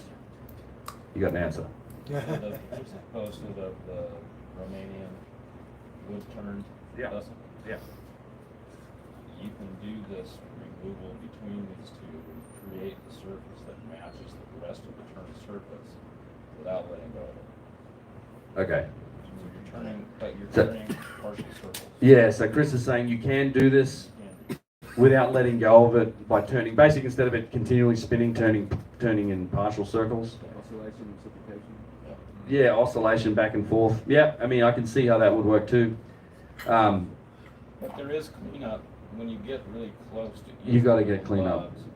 There's gonna be cleanup because you can't get the tool all the Right the way to it. Right, and remember. That's the interesting tools 'cause we gotta see cut that. Both directions, and you do see cleanup on just about every. So that's really interesting. I mean, just we're diverting a little bit here, but when we went to Danville, we measured these and we got the dial indicators real close to these lug handles. You definitely see it bump up, like there's cleanup. Yeah. So it's interesting. That is awesome. Yeah. So maybe that's an answer, because if you were to just to do this on a lathe and you came back with a different process, you'd lose that positional calibration. My point is that even in modern manufacturing, that's accounted for and you would see it. But when we scanned it, there's really no perceivable lack of precision on that area of the vase body, right? So 20,000 points of reference matching a circle or a torrid to or a sphere to it. Can I say something? It's still within 5,000ths of an inch, yes. So Chris, if you did this, Yeah. if you cut that bull nose, but you had already cut the rest of the curvature of the base body, and you come back to do that cleanup, you still have to match that curvature so that it's consistent with the rest of the base body. So could you do this hand guided, like you're guiding you're controlling it by hand? Well, Because it seems like you would have to know all the different points of reference along that curvature. Well, it's kind of cut and test. So if you have a gauge that's got that curve on it, and you lay it up against there, you just take what's high off Okay, so you So can you you can could- make a gauge Yes. to guide you to. So I think a to lot match of this. these shapes could be done on these things by hand if you had a test gauge to put up next to it. But if you have a tool that's able to do all that, you have a cleanup tool that may be more precise as Yeah, well. tool changing still. I mean, it's less tool changing, more like letting go of it and mounting it differently. Yeah. Hey, you said that you don't have duplicates, so if you're using the gauge. We don't. Well, we don't know that we have duplicates yet. We need to expand the data set to figure that out. But theoretically, if there are none, you're creating a gauge Every time. every time. Every time. Yeah. Every Yeah. single time. And it has Well- to be precise. It has to be precise, and this gets more interesting because they're very specific radiuses, Yeah. that's and what they it are is. all mathematically interrelated, which is where we go from here, which is kind of deeper down the rabbit hole with these vases. Oh boy. Because what happened? Yeah. Yeah, that's what I was getting at. Yeah, exactly. So what happened was, and I massive thank you to Adam, primarily for allowing the scan of his vase to be released to the public, because we open sourced it. I put it out on the website, and we did the videos, and people got interested. And this is the power of kind of that crowdsourcing for information. But turns out there was a cryptographer in Denmark who was not at all interested in pyramids, that saw the video, but he's a machinist and he's a polymath. He's a genius actually. Mark Vist. He runs a website, unsigned.io. He undertook a deep mathematical and geometric analysis of the model. He poured in several hundred hours into this, and his findings are, I think, nothing short of revolutionary in terms of what he dug out of it. And it couldn't have happened without him. So, and it wouldn't have happened if Adam wasn't willing to release the base file out for like open sourcing, which is just proved to have some wonderful results. So, a couple of things here that you can see. I mean, I just want to point these out because we come back to them.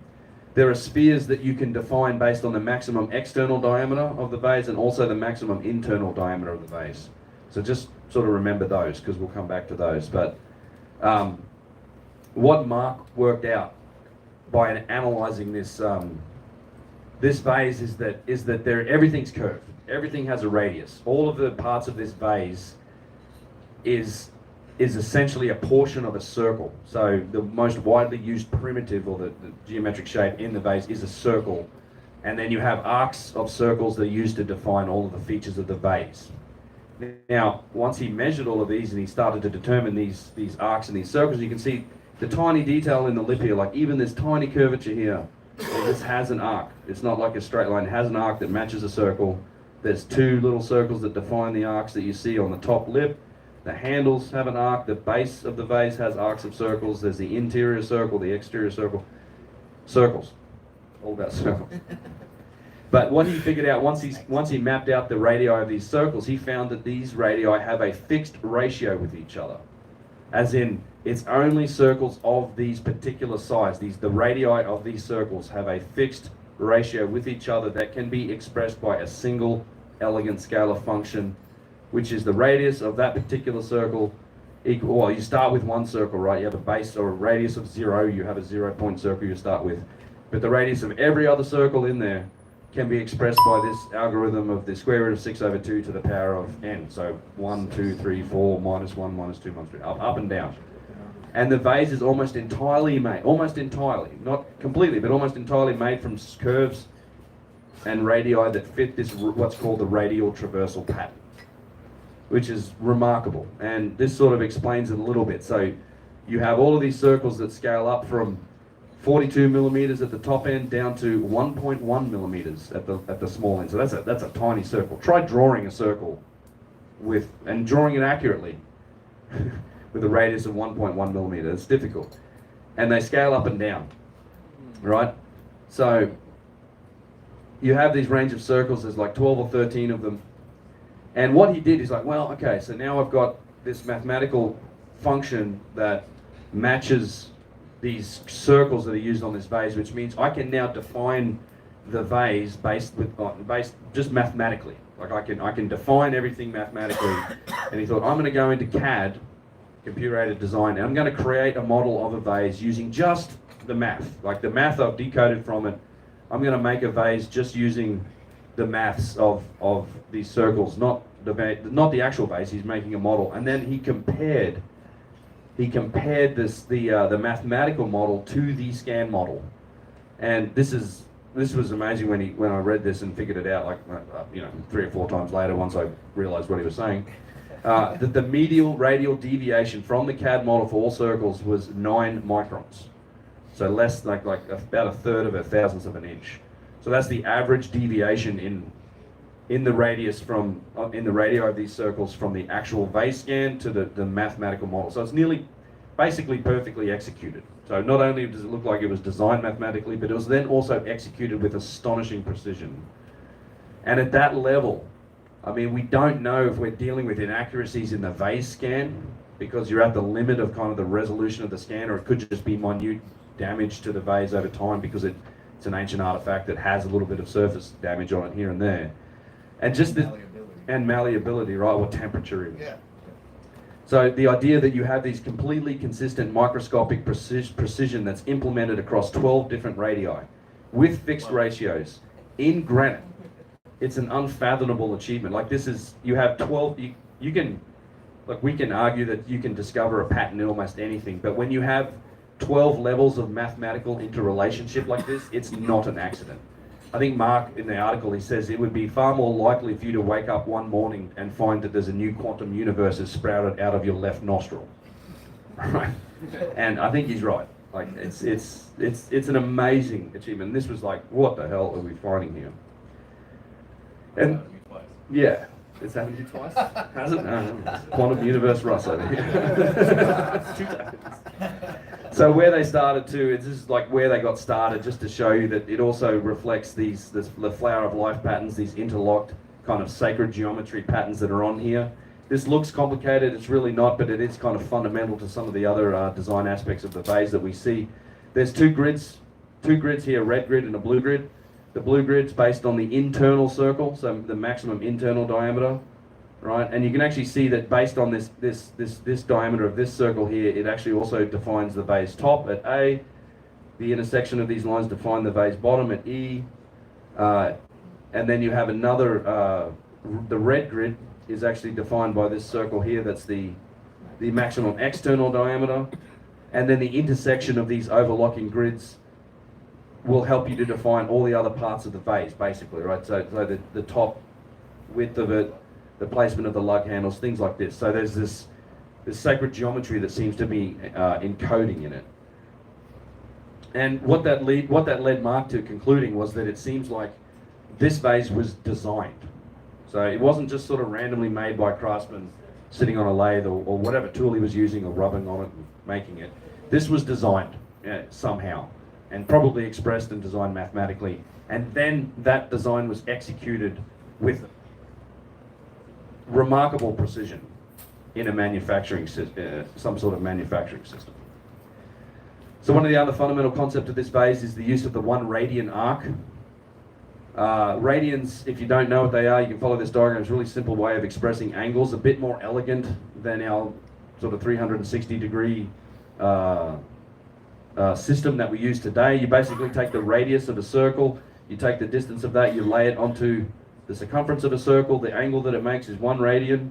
So there's 3.14 or pi radians in half a circle, and then there are 2 pi radians in the diameter or the circumference of a whole circle, right? So you can express angles in terms of radians, which is also a reflection of pi, right? Because pi is this fundamental part of that circle geometry.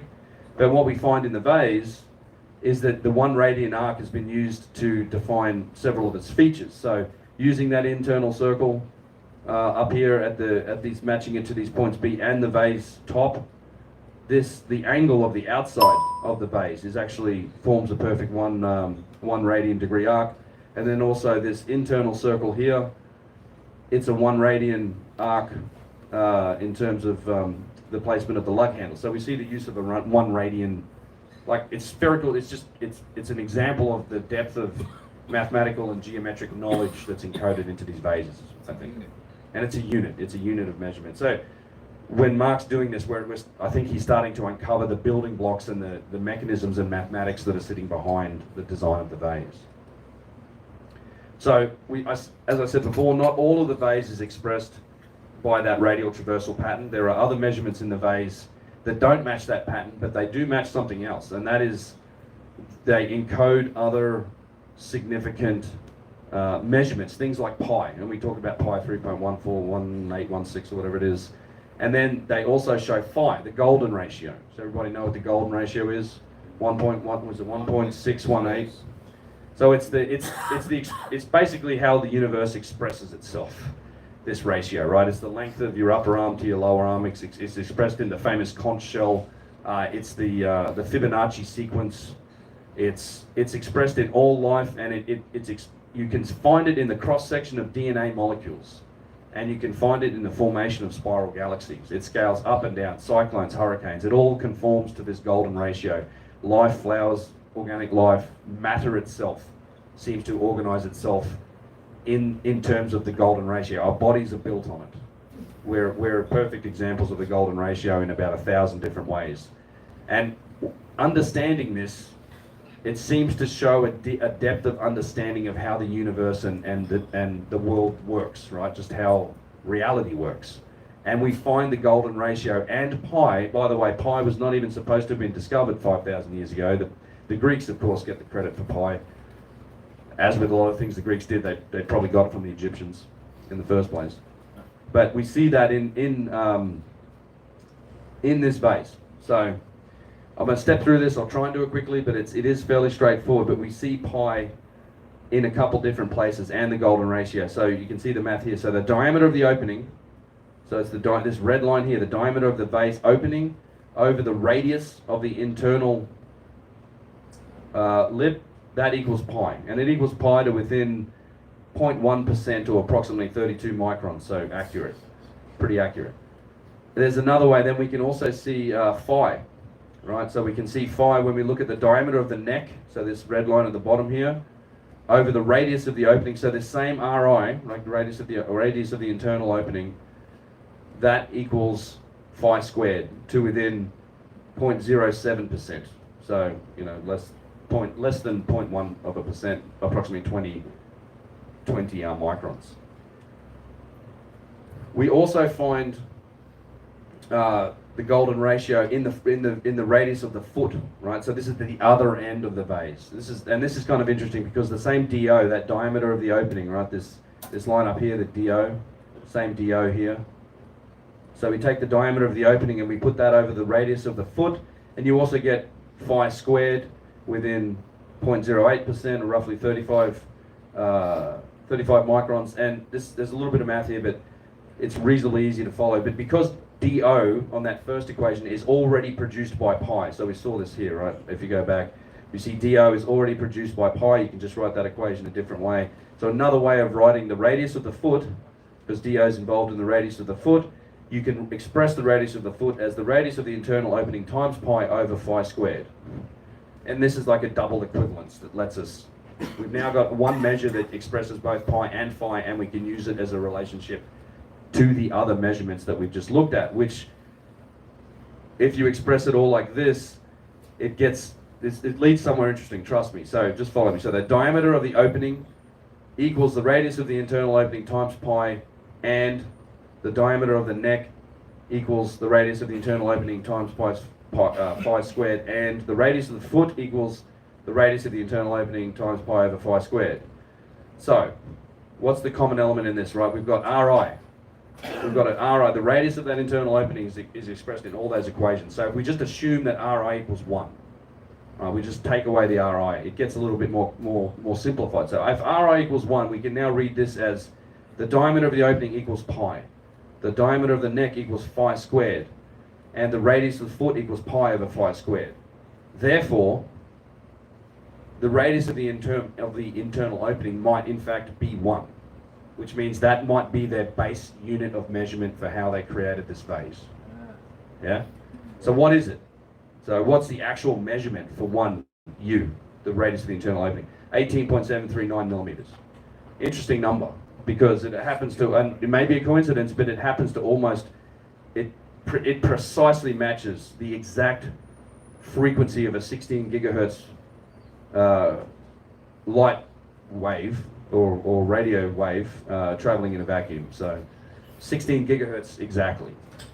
And that's an interesting frequency. We use it for a lot of satellite communications. I don't know, do you guys have comment on this? I don't know if you talked much about this, but this was interesting because it's not like 16.1 or 16 anything. It's like exactly 16 gigahertz is the same within two microns. So set point 18.737 here. This is 18.739. So very, very close.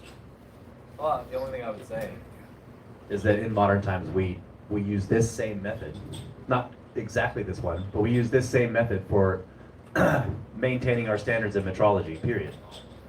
We use the length of the wavelength of certain kinds of light to maintain our standards. We check our standards against light, and that's what this appears to be doing. So who was doing this 8, 9, 10,000 years ago? Same methods we have now. And so if you didn't follow me on that math, I'll just simplify it for you. So again, assuming that radius is 1, so it's the base unit of measure, it gets a little bit easier. So you can now express the lip diameter as pi base units. You can express the neck diameter as phi squared base units. The foot radius is pi over phi squared base units. These are significant ratios. And it's showing the encoding of sacred geometry, I think an understanding of the universe, and obviously, circular geometry with pi.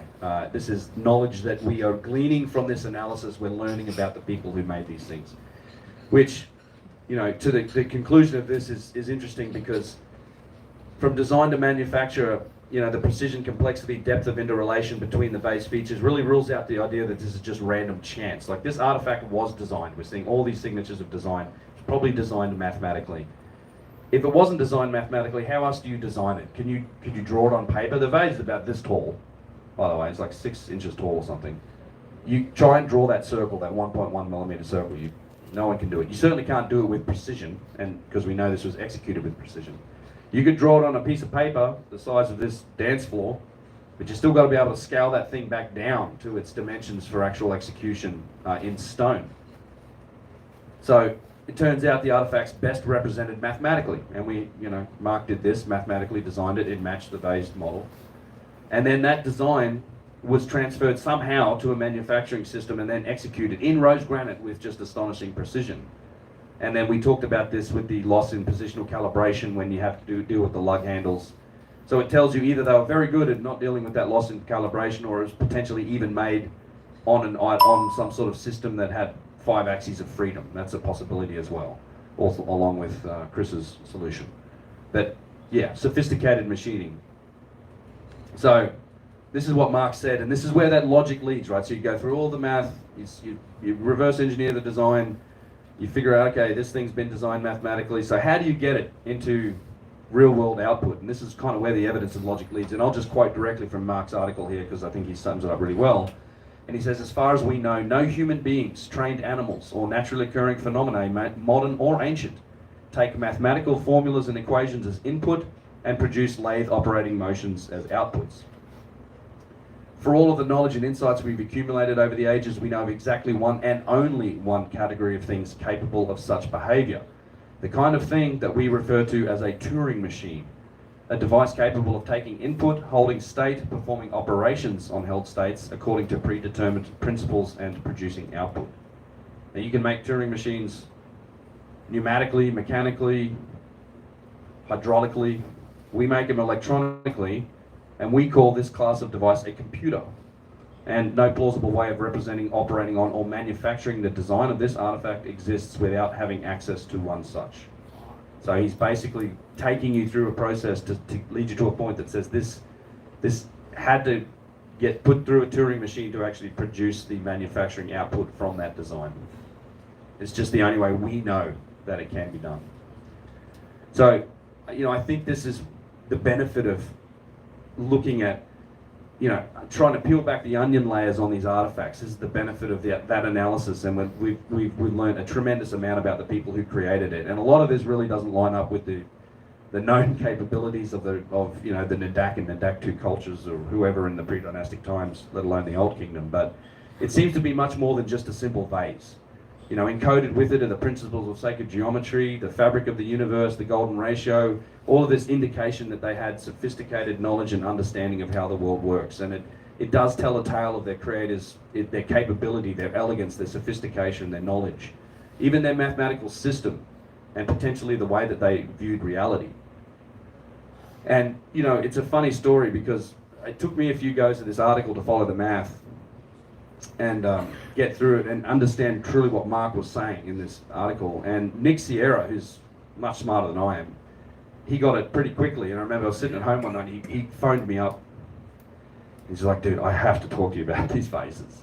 He said, I'm just coming awake at night. He said, I'm just coming awake at night because I cannot believe, you know, what this means. It was like Nick was fine with the precision. Like he got the metrology, okay, this is super precisely made. But once he really understood what Mark's saying with the, okay, it's so much more than that. It's mathematically designed and then executed, needs a Turing machine. He's just like, he's like, this shit is keeping me up at night.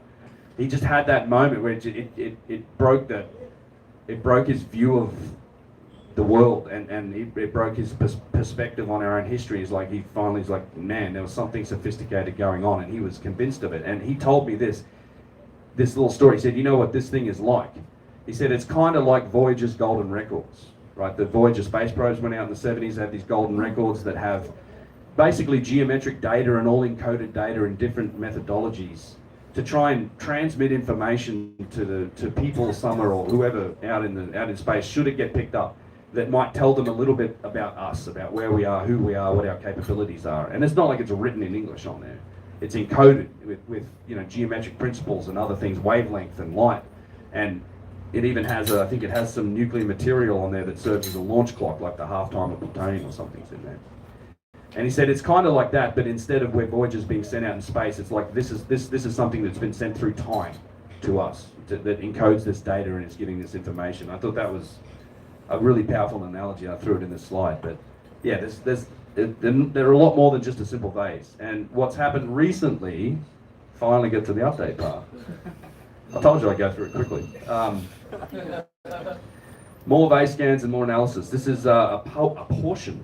Now only a portion. This was all of it at the time, but Matt Bell's collection, he's spending astronomical resources purchasing vases, and I'm very grateful for it. And he's having all of these vases scanned. That's the biggest smile I've ever Dude, seen. I was so happy. And these two guys went to his place too. Fantastic. So there's 2 vases of note that have been scanned. There's more vases have been scanned. We had a day in Danville, Danville metal stamping with Chris Dunn. Adam was there. You know, Matt was there. Alex and Nick. And there's a couple of vases of note that were really interesting. One in particular is this spinner vase that is one of those vases, again, sits on the tip of an egg. Tiniest little tip. And it's still spinning. Like, you can spin this thing and it just spins and spins and spins forever. It's perfectly balanced. It's a remarkable little artifact. And it turns out, when it was scanned and when we did the table analysis and using all of the, you know, dial indicators and stuff, remarkably precise, incredible. But its geometry is also very interesting. And this was a conversation I'm having with Dan about this earlier. And in that, you can see where this thing sits on the bottom, but the geometry of it is actually like the sides of it are made up. The bottom of the vase is made up, or is designed with 3 circles of the same radius. Note this says R6 here, because we also found the radial traversal pattern in this vase. But it's the same radius circles, these 3 circles, you can see them here. But the center circle protrudes just 1 millimeter down beneath the others to create the spinning base. So you end up with this little tiny tip from this one circle that just sticks out the bottom, and this is kind of what it sits on. And this same circle was also possibly used to calculate the width of the vessel with the ratio of phi squared, which there's been some analysis done on the models of these vessels as well, and shock, horror, we find the same thing as the other vase. We found, I mean, I'm not going to go through all of these, but this is these brackets here. This is the square root of 6/2 to the power of whatever, right? We see the radial traversal pattern. We see the same relationship in the ratios of the circles used to make this vase, and we see it very accurately. 0.01%, 0.01%. Like, these are the actual deviations in millimeters. 1,000, you know, 1 micron. Blah blah blah. We also see those other significant ratios: phi squared, pi over pi, or pi over phi squared. We see the same thing again and again and again in the analysis of these ratios. And again, this isn't accidental. You can find pi or phi in sculpture, in artwork, in nature, and all of that, but this seems to be, and also it's not always just phi, it's phi squared sometimes, but these curvatures are deliberately related to each other, and it seems like a very deliberate encoding of phi and pi in these wrestles. Yeah. So just on Mark's analysis, like I found in the OG vase, Adam's vase, there is a phi relationship between the circle that would be the lug handle. So if you if you're looking straight down on the vase, the lug handles, the circumference of that circle, or the radius of that circle, and the outer lip of the vase it's basically phi. It looked like it to me, and I did a little simple geometric measurement with paper, a printout, and I sent it to him, and it was like 1/4 of a millimeter from perfect, which to him was a reason to not include it in the analysis, because it's an order of magnitude more out of perfect than all of the other measurements that he took. So that's yeah, 1/4 of a millimeter. So it's like, yes, you can find pi and phi ratios and things like that in these vases, but like he's excluding things that are, I mean, barely out of perfect. Yeah. So it's incredible to me. Like these are just the finest relationships that are included in this analysis. Yeah, and that's a good point. We do, I know the Stine and the people that have done this analysis, same thing. We're excluding stuff that's out. I mean, you know, if something matches it within 20%, is it really matching it? So yeah, it's not there. And luckily enough, she's also automating this process. So you plug in the radii and the dimensions of the vase, and it can actually find these ratios for us. So it's not a manual process anymore, which should make future vase analysis much faster. So this is the other vase, the ultra thin vase, one of Matt's other vases. Probably my favorite. It's a remarkably delicate thing. Amazing that it survived as long as it has in one piece. But 2 millimeters, it's translucent. You can see the light shining through in the center. It actually gets down to about 2 millimeters surface thickness. Rose granite. Incredibly, these dial indicators are barely moving on this thing, and these are all measuring in, you know, half-thou kind of steps. Also, we see the similar list of geometry here. We also see the 1 radian arc is used in this too. The cone that's formed by the top of this thing actually conforms to, I think, a 1/3 radian exactly arc. But you see, again, a long list of significant ratios that have been discovered in this phase. And again, what's the significant thing to me is that the radial traversal pattern is here. That same fixed ratio between the curvatures of the circles seems to be here. And the analysis is ongoing, right? We're kind of only scratching the surface at the start of this.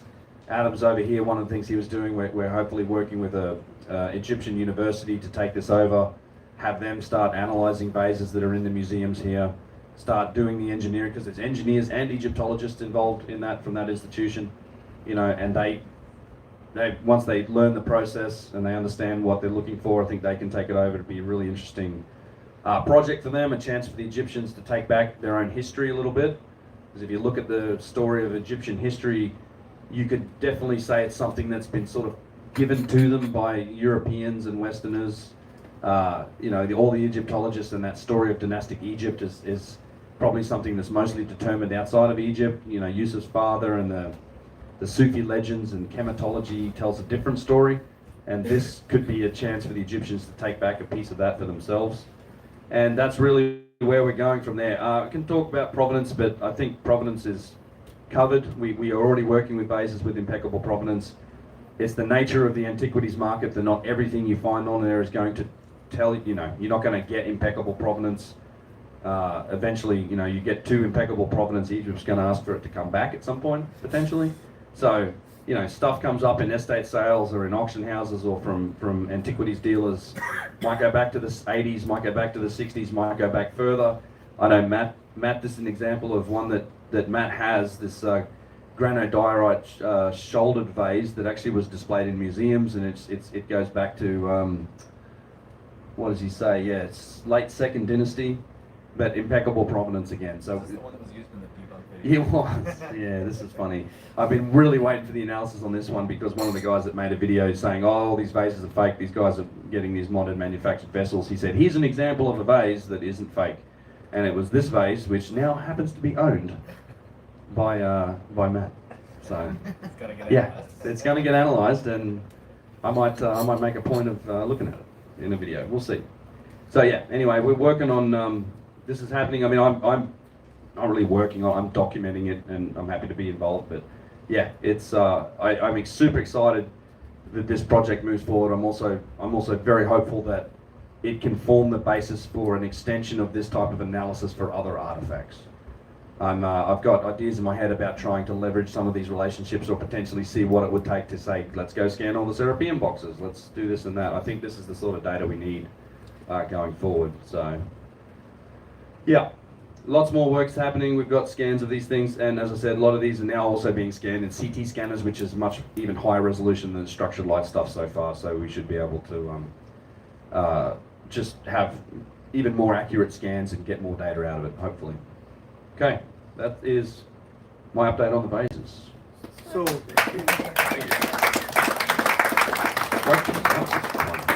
so they really haven't done anything close to replicating it with current technology. The question was, done anything? Has anyone replicated this with current technology? Do I think they could do it? Yes, we could do it. Certainly, I think we could. As far as I know, nobody has. I would love for someone to try, with the disclaimer that don't hurt yourself, because there's a guy in my comments that might have hurt himself at some point. But I was like, you know, like you can watch a video on how to change the oil in your car, but don't let the car fall on you. You know, like tools are dangerous. So We're gonna try. these guys are going to try. Actually, they're going to try and make stuff. I mean, make them from acrylic, make them from aluminum, aluminium for the Australians. Start that way, and then work up to like rose granite. You know. We get a 3D print. Is there a Can you get a 3D print? Yeah, you can print the vase. Yep. in the base for the I'm not. I mean, it's not my scan to sell or anything like that. But a lot of people have downloaded the vase and printed it. I even have a few, like, because there's some issues with printing that particular vase, so I have some people that have fixed up the scan and put that on there too on my website. And I believe Matt Bell is also, he's literally going to be selling prints of his vases. And I think the scans I have right now are watermarked with his company on it. Cool. Thank you. Connor? Is that a radial traversal pattern something that Mark coined himself? That's what he called it. He called it the radial traversal pattern. And not for nothing, someone in the comments showed me that it actually conforms to musical scale as well, the traversal pattern. And then Robert Edward Grant at CPAC found those musical scales in an analysis of the slope angles of the pyramids and the proportions of the Giza Plateau. So he may well be finding the exact same mathematical pattern in the pyramids and in the Giza Plateau. And I'm going to talk to him when I get back. I'm going to go on his show, but we had a great conversation at CPAC, and it was fascinating to me to hear that, particularly once someone showed me that this conforms to musical scale, which is, you know, I'm a drummer, I don't know what that is.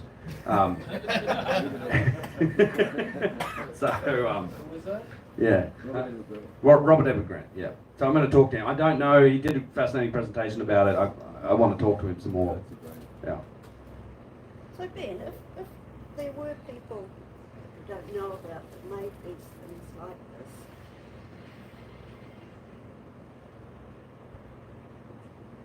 did they make everything like that? I mean, what could it tell us about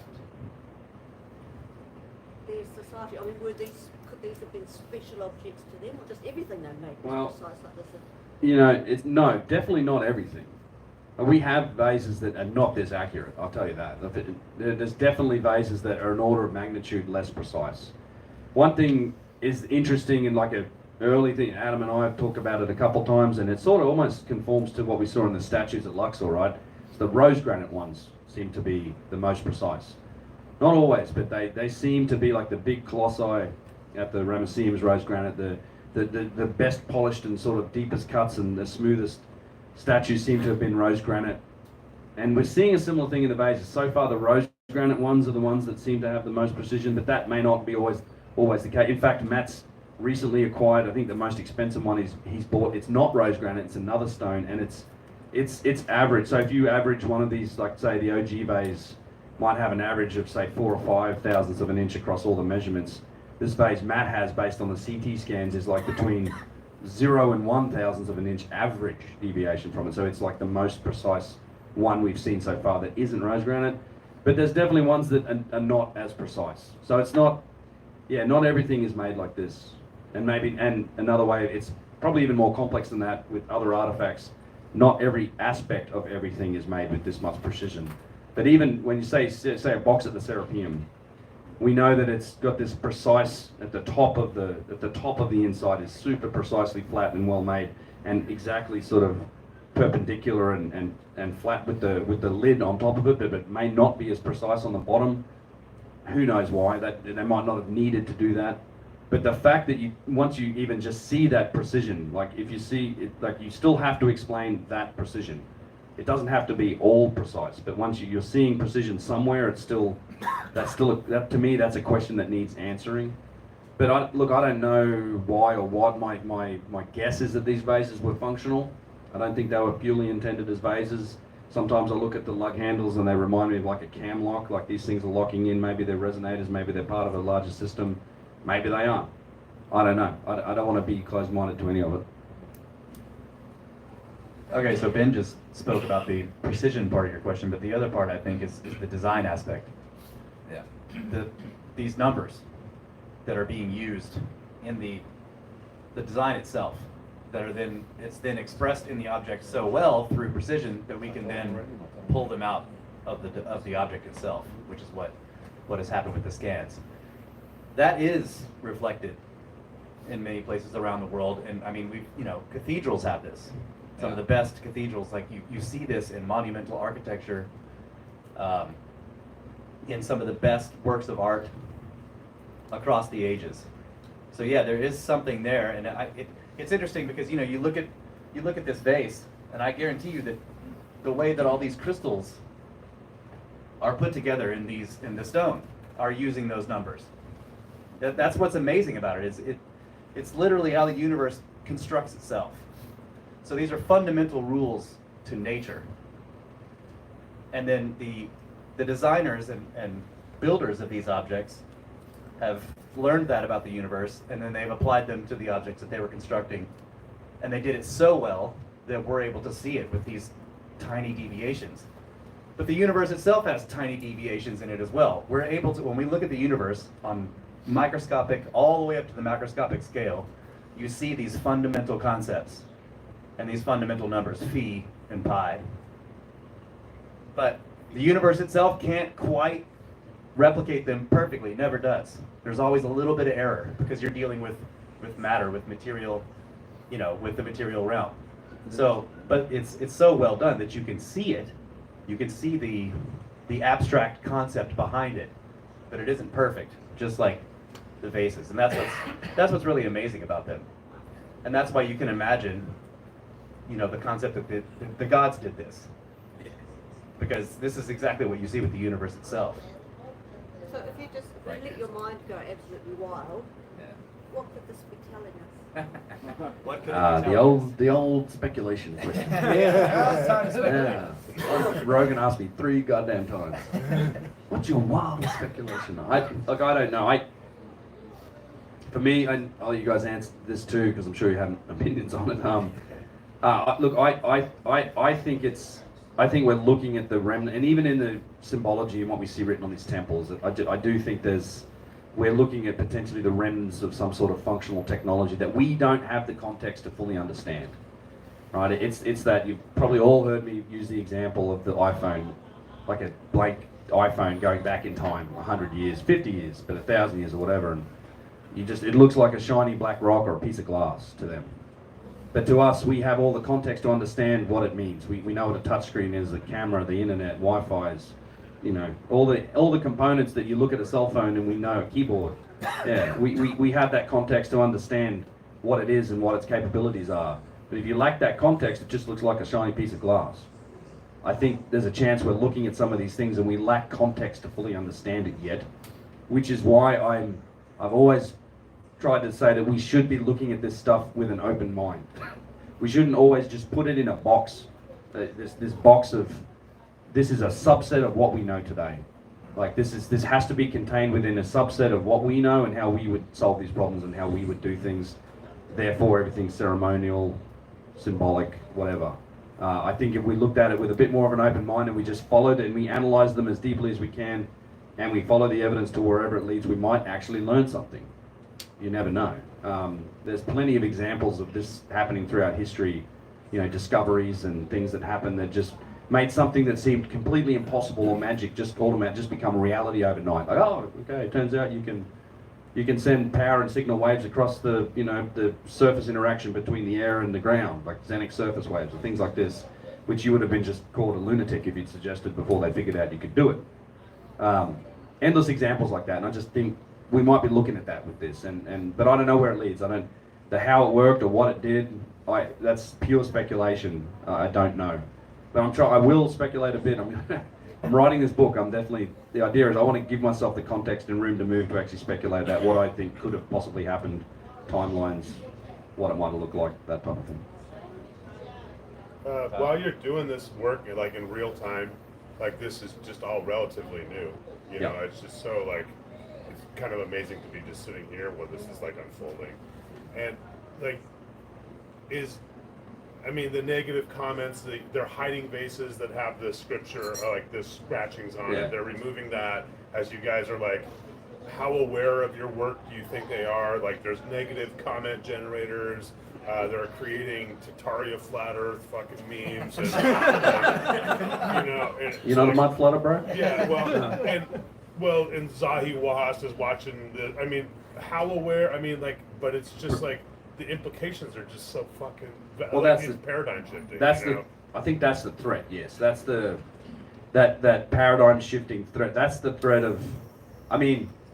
Look no further than the discussion around tube drills, right? It's been going on 150 years. People will not admit that there is a spiral groove on that core 7.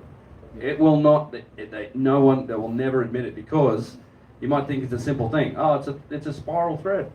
No, it's horizontal. Because if it's spiral, then it has this cascading set of effects that really threaten everything we think we know about the dynastic Egyptian, and the whole story starts to fall apart. And Russ is talking about these stacked assumptions, and that's really, with the story of history as we know it, it's a series of stacked assumptions. Literally the way as an example, like Sneferu built his 3 giant pyramids, the Madum pyramid, the Bent pyramid, the Red pyramid. He did that in 40 years. The reasoning is because if Khufu did his in 25 years, then surely Sneferu could have done it in 40. That's the assumption. And it's like, you just look, well, did Khufu build his in 25 years? They're just assuming that's correct. And that's the way the House of Cards and that story is built, and they put it together. And it's. Are you coming up against any sure, sort of pushback like that? Sure. There's plenty of mainstream shills, for want of a better term, the standard model shills that will get in and say, it's just go read a book on Egyptian history, you'll figure it out. That happens a lot. But I wouldn't say it's unique to archaeology to have this type of dogmatic protection of the establishment narrative. That's the nature of it. And I think the reality is, as it is with many scientific fields, it's, Planck's constant, right? Science advances one funeral at a time. And maybe that's the case here too. We'll see. But the other thing that's nice about academics is one of the reasons why I think, honestly, they get a lot, they're threatened about it. And you can see if you read the SAA, the Society of American Archaeology journals, they're desperately trying to figure out how to get themselves involved in popular culture, podcasts and stuff. Because effectively, it's like we're doing an end run around them. And in some cases, I'm not sure we really need them anymore. Obviously, they're the guys who control access. They can do the work and the experiments and all that stuff. But in terms of the knowledge and the audience and the growth of some of these ideas, it is happening as an end run around those standard models. That's why I respect and I always enjoy reading older accounts from these archaeologists and the Victorian era guys, Petrie, all these other guys, because Petrie knew when he was looking at something he couldn't explain, he still tried to explain it in the context of dynastic Egyptians, because he didn't have all this other cataclysm and longer timeline information. But he was arguing with his peers forever about technology and the tube drills and stuff. They could do that because the only place these discussions ever happened were in academic halls of residence, and they happened in these institutions, and these clubs, Explorers Club or whatever. You know, there are all these guys. But now it's shifted out of that. It doesn't just happen in universities anymore. Now we've got the rise of alternative writers and authors. It used to be in books. Now it's in, you know, new media like YouTube and whatnot, and it's getting embraced. And Graham Hancock gets to do a show on Netflix about it, and everybody loses their goddamn mind. That's what happened. And that in particular, the Hoops and the SAA, they're like sending letters to Netflix like, oh my God, why did you do this? You know. So, yeah, yes, we get those comments, but it doesn't bother me, and I think it's natural, fine with it. They need to try and explain it. Nobody, as far as the bases go, nobody's challenging the data. That's the nice thing about it. The data is super solid. Here's the model, go figure it out. Like, you can do that, but now the bases are fake. It's just stupid shit, usually. You can ignore it. Adam, Can I make a few comments? please, you want the mic? Also, You want to speak it into the mic or speak up? If you want, yeah, come on. Right up there, Mud flood. Adam will be talking at the Cosmic Summit. Amazing presentation, by the way. Yeah. A couple of things. So, originally when we first did that first scan where it's like yellow and blue, that was from like almost 2 years ago now. And we're trying to fit different shapes of the vase, like cylinders, spheres, because it looks round, so it's natural to want to fit a sphere. I actually now believe that that's probably wrong for the body, and what I've seen, and we're trying to establish this in as many as we can, it's a quadratic formula. So inverted and then rotated around, right? So you guys are all asking about the luck handles and how do we remove material so that it conforms to the shape of the vase. You have that as a guide. It's a formula, so anywhere you are on the formula, you know where to go next. So that's potentially one thing. Another thing is when we set these things in our Cartesian XYZ, the grid system, we have to do that every time. So we were using Polyworks, that's the yellow and blue one. That has an automatic functionality that does that, but there can be a mistake there, right? So some of the error you see can be explained by where it's sitting in the Cartesian system. Yeah. What else? Oh, the radial torusal pattern. So, excuse me. So root 6 over 2, you can actually simplify that, which actually becomes 3 over 2. Yeah. So it's root 3 over 2, root 1.5, which is It does. the ratio for the perfect fit. The perfect fit, right. And you're scaling that up with an exponent, right? So that makes sense because like the area of a circle is pi squared. Yeah. So that's probably what you were talking about, Grant. Yes. Yes. Yeah. Every grant. Yeah, rough grant. Yep. I don't know if you keep saying root 6 over 2. I think Yeah. root 3 over 2 is a little It really does, yeah. It's, yeah. But Adam, where did you get your vase from? Well, these aren't mine, these are Matt's, I think. Mine, I have a whole bunch of them. And I started looking for them about 10 years ago. And so, you know, art dealers, the antiquities market, but the provenance is important, and not everyone I own is special. I mean, they look good in a picture, but you actually get it up close and it's like, this is way off, it's not even worth continuing, you know? Yeah. And some of them, even though they're not precise, you still see the crystal inclusions cut at the same arc as the rest of the diorite and the granite, which is in and itself impressive, even if the accuracy is not there. And I like saying accuracy because these are designed. So how close are we to the true design? That's your tolerance. It's a standard deviation. That's all we're really measuring. From the absolute distance from perfection, from a perfect circle. That's all that tolerance means. There's no way to tell how old relative yours is to the perfect ones. Yours could have been early iterations or something like that, but there's no way to tell, right? All the ones he's showing are perfect, but all the ones we saw in the museum are not. Even though they're granite, diorite, they have the big crystals in them, they're not all perfect. Yeah. So it's a subset. What percentage would you say is like the highly accurate ones? It depends on what your sample size, what's your universe. I don't know. People pick them out, nobody really cares about clay, but there's far more clay pyrite balls than there are granite vessels. Yeah. I don't know. Yeah, in terms of percentages, we don't know yet. Like, it's the data set's not big enough. I mean, I think in the sample size, the ones that we've looked at on tables, I mean, we sat there, we scanned like 6 or 7 at Danville, put it on the rotab and did stuff, and We stopped. but we stopped on a few of them just because we knew they weren't going to give good numbers. But a lot of them were. I mean, where's the picture with Matt's collection? I mean, there's, yeah, certainly not all of these, maybe half of them might show those aspects, but I actually haven't seen his latest scans. I've got to catch up with him when I get back, and he's going to have more data on that. And we'll definitely do an scanned any update. of those really, really small ones? No, not as far as I know. He actually has a really interesting little tiny thing here. This little, like, it's like a rock crystal, quartz crystal test tube looking thing. You actually can see a spiral groove of the tube on the internal, like it's translucent. You can see it on the inside hollow where they drilled down into it to drill that out. But yeah, a lot of these questions hopefully get answered with the data set getting improved over time. Say that again? Was there any testing of resonances of vases? Resonance, yes, as a matter of fact. Not by me, but you guys. Kyle did that. Was there any testing on resonance on the vases? Yeah, some rudimentary testing using vocal cords. We used a machine too. I see you guys had that. I did. I have a tone generator on the phone, and we put it in a speaker, little Bluetooth speaker, and do a frequency sweep.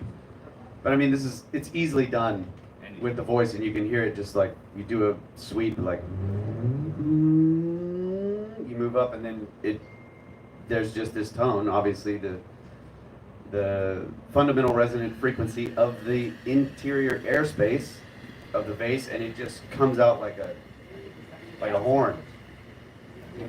It's very loud, very noticeable.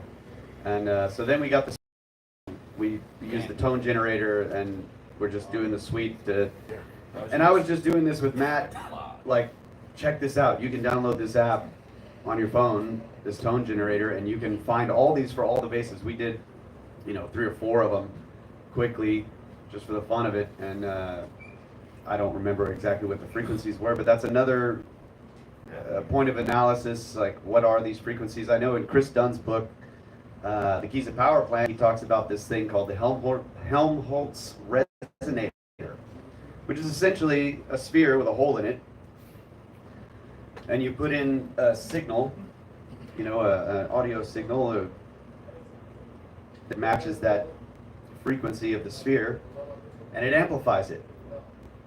So it's a natural amplifier. It resonates and it amplifies it, and you can step up that amplification by using a series of Helmholtz resonators, as he describes in the book. So a vase is essentially a Helmholtz resonator. So that's one possible function of these things. If we're going to just go out on just like way out there, these could be natural amplifiers. Yeah, you got some? Yeah, I think Matt. I think he did a little post update. I responded to it the other day. As I recall, I think he talked about doing more resonance tests. And again, I'll catch up with him when I get back. But check out Matt Bell's channel. He's Limitless. He's putting this data out there. He's also been releasing like provenance for vases. He was back and forth for a while. He was like, don't mention my name on some of them, and now he's out there. He's like, look at all these vases I got. It's great. So, I'm happy. I'm like, it's like I can stop editing my videos. Beall Limitless on YouTube. He's a good guy. Yeah. What was the thing in Chris Dunn's book that he talked about when somebody was doing some experiment and it caused the whole pyramid to start vibrating? That's Tesla. Tesla. Yeah. Well, Tesla nearly shook a building apart by the historical account. Tesla said something like, give me what do you say, like 12 pounds of air pressure and I'll knock a building down? Yeah, 5 pounds of air. So what Tesla was building is what he called the mechanical oscillator, and it simply uses compressed air, and it's a piston in a cylinder, and there's just an arrangement of pathways for the air, that when the air first comes in, it pushes the piston in one direction, and when the piston moves in that direction, it cuts off the air supply and channels the air to the other side of the piston, pushes it back the other way, and then it does the same thing in reverse. So the piston's just essentially floating, so he described it as a cylinder of fine steel floating in air, because the air also surrounds the piston under pressure, so you don't really need You need machining to do this, but essentially floats this piston, and it's vertical. It's a reciprocating motion inside this device. And with 5 pounds of air, you can get this thing resonating. It creates a frequency of mechanical vibration. You can tune it by the piston having a shaft, and you add weights to the shaft. So it will slow it down or speed it up, but it's very, very regular vibration. And so he had also been expounded on this. This was actually an invention that he was trying to improve upon the steam engine, where he made this device. And so he made one small piston that caused the resonating of a larger piston with its outgassing, which caused the resonation of an even larger piston. And so you could just keep doing this and step it up using 5 pounds of air and eventually shake something incredibly large. And if you tune it and you get the right frequency, everything has a resonant frequency. People use the Galloping Gertie Bridge as an example. That's, you know, wind generated oscillations. But, you know, an object like the pyramid has a resonant frequency when you include all of its mass. So if you can create a mechanical vibration that can match that frequency, and you amplify it enough, you'll break it apart. It's the same principle of like the lady singing into the wine glass and shattering the wine glass. You find the resonant frequency of the glass. When you sing loud enough, it shakes the glass so much that it breaks. So this is, yeah, I mean, he was right. He could do that. Well, he did. I mean, He almost destroyed his lab. it's a building. He People thought it was an earthquake. yeah, it was his lab. They were in the like the bottom floor of this building, and he was experimenting with this thing, and he actually attached it to like one of the main support beams of the building, just like, let's see, and he tunes it, and he like the building started shaking so much that people in the building freaked out, and they called the police and everything, and then he I guess the thing was going, he hit it with a sledgehammer, as he describes it, to stop it. Instead of just, you know, undoing the air supply, I don't know. But yeah, it's much more dramatic, hitting it with a sledgehammer to stop it. So yeah, they thought it was an earthquake, that it was his little mechanical oscillator. Cool. All right.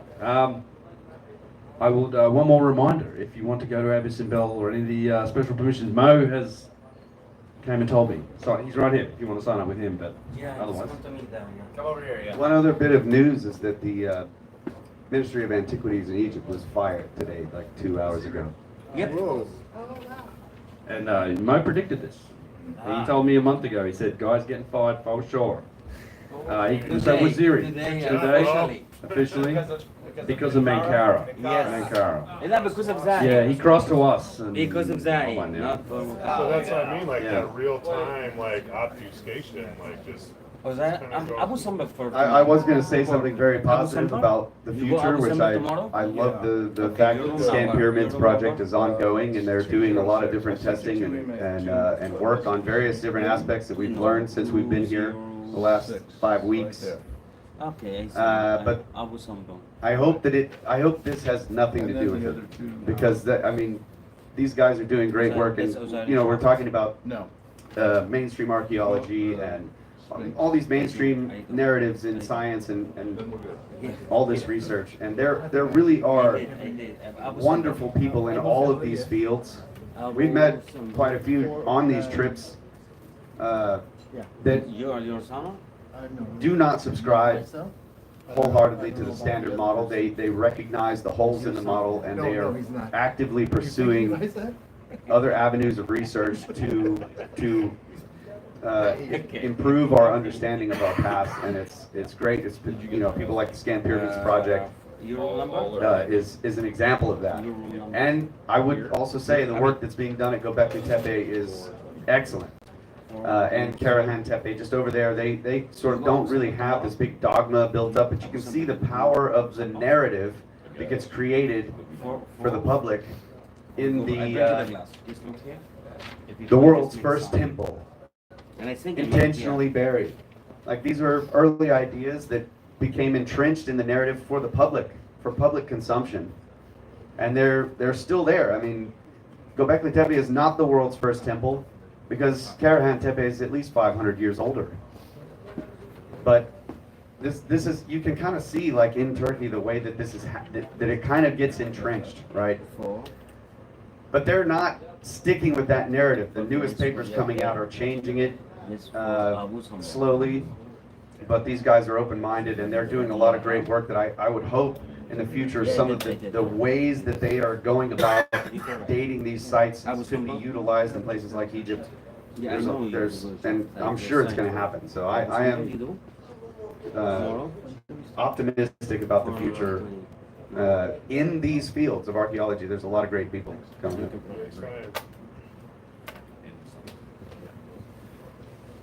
So I just want to say, we're wrapping it up here, but we're all interested in these subjects because of the mystery of our history, our own history. And has civilization risen and fallen on this planet multiple times? So much so that that the older ones have been almost completely lost, except in stories and some artwork. And then they're sort of passed down in this fragmented way. I think that these vases are, I mean, this is a smoking gun. Well, I mean, you cannot look at this information and the fact that we know that some of these are very old. They are pre-dynastic. Okay, they are older than the known advanced civilization of dynastic Egypt. So there's something much older than that. And then we also have Göbekli Tepe, like Kyle was saying. So we know people were yes, and then there's Gunung Padang also, the work being done in Indonesia that may go back 22,000 years. There's other sites, you know, Peru there's possibilities there. It's difficult to connect the vases to that, but this at least, we can look at this and say, these are very old. They're older than the known advanced civilization here. Somebody in deep prehistory was doing something with precision that we couldn't even recognize until modern times. That, you know, the Petrie was looking at these and saying, there's something here, but he didn't have the tools to do this kind of analysis and see how precise they are. And even our own analysis, as Adam was just saying, it's possible that we're getting errors built in, trying to use computers to analyze the hundreds of thousands of points that we've got from the scans of these things. So we don't yet know how precise they are either. So this is kind of a key that may unlock something. And the other thing we know, and we've discussed this multiple times throughout the trip, is and Ben did it in the presentation, is that there is a recent, very violent destruction of the planet that the whole world went through. It caused a mass extinction of megafauna. We are megafauna. We almost all died. We barely survived it. And if we had advanced civilizations, when that took place, they're gone. We like to build near water, and the sea levels rose 400 feet. You know, and all of our cities, pretty much, most of them are next to water. So either you have enormous floods coming down from the melting of the ice and just erasing every city that was next to a river, or you have cities on the coastlines that are now sometimes hundreds of miles out from the current coastlines because they've just been inundated, and it's still that way. That flood continues to this day. That stuff is still underwater. So I think this is great because we go around looking in Egypt and we see places like Menkaure, we see the Assyrian, we see the Valley Temple, we see the Serapeum, and the evidence with these vases gives us a good reason to take a second look at these objects and say, okay, we know somebody in deep prehistory was making very precise objects. Could they have been making these?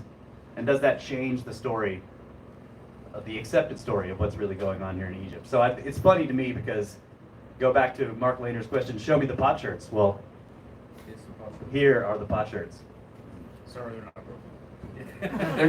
They're not shirts. But even There's plenty of shirts of them as well, as we saw beneath the step pyramid. even the imprecise ones are kind of marvel, right? Crazy. Yeah, I can finish with one little thing if you like, just to round this out, because I started somewhere and I thought maybe I'll finish there. It's right at the end, 100 slides later, which we won't go through now. But I mentioned this concept earlier, and I just want to finish with this and call it. But we talked about this concept of going from the Stone Age to the Space Age. As soon as my Space Age projector works, there we go. This concept of that 6,000 years linear line of development of civilization, this concept that's baked into schools, and again, we get taught this from a young age, and whether you know history or not, this is a concept that rattles around in our heads, and we're taught this. But what if we could actually change this? Like this is, I like this idea. It's why I think this whole investigation, digging into these mysteries is important, because imagine we took this from something like this to more to like towards something like this, right?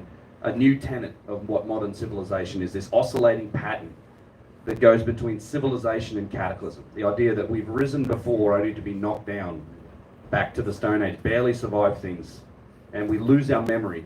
We get these loose cultural associations and stories that come down through history, and as we fight our way out of the, a hunter-gatherer existence once again and rise up into civilization, on a long enough time scale, right, this is guaranteed to happen again. It's going to happen to us eventually. It might be 1,000,000 years, it might be 1,000 years, it might be less.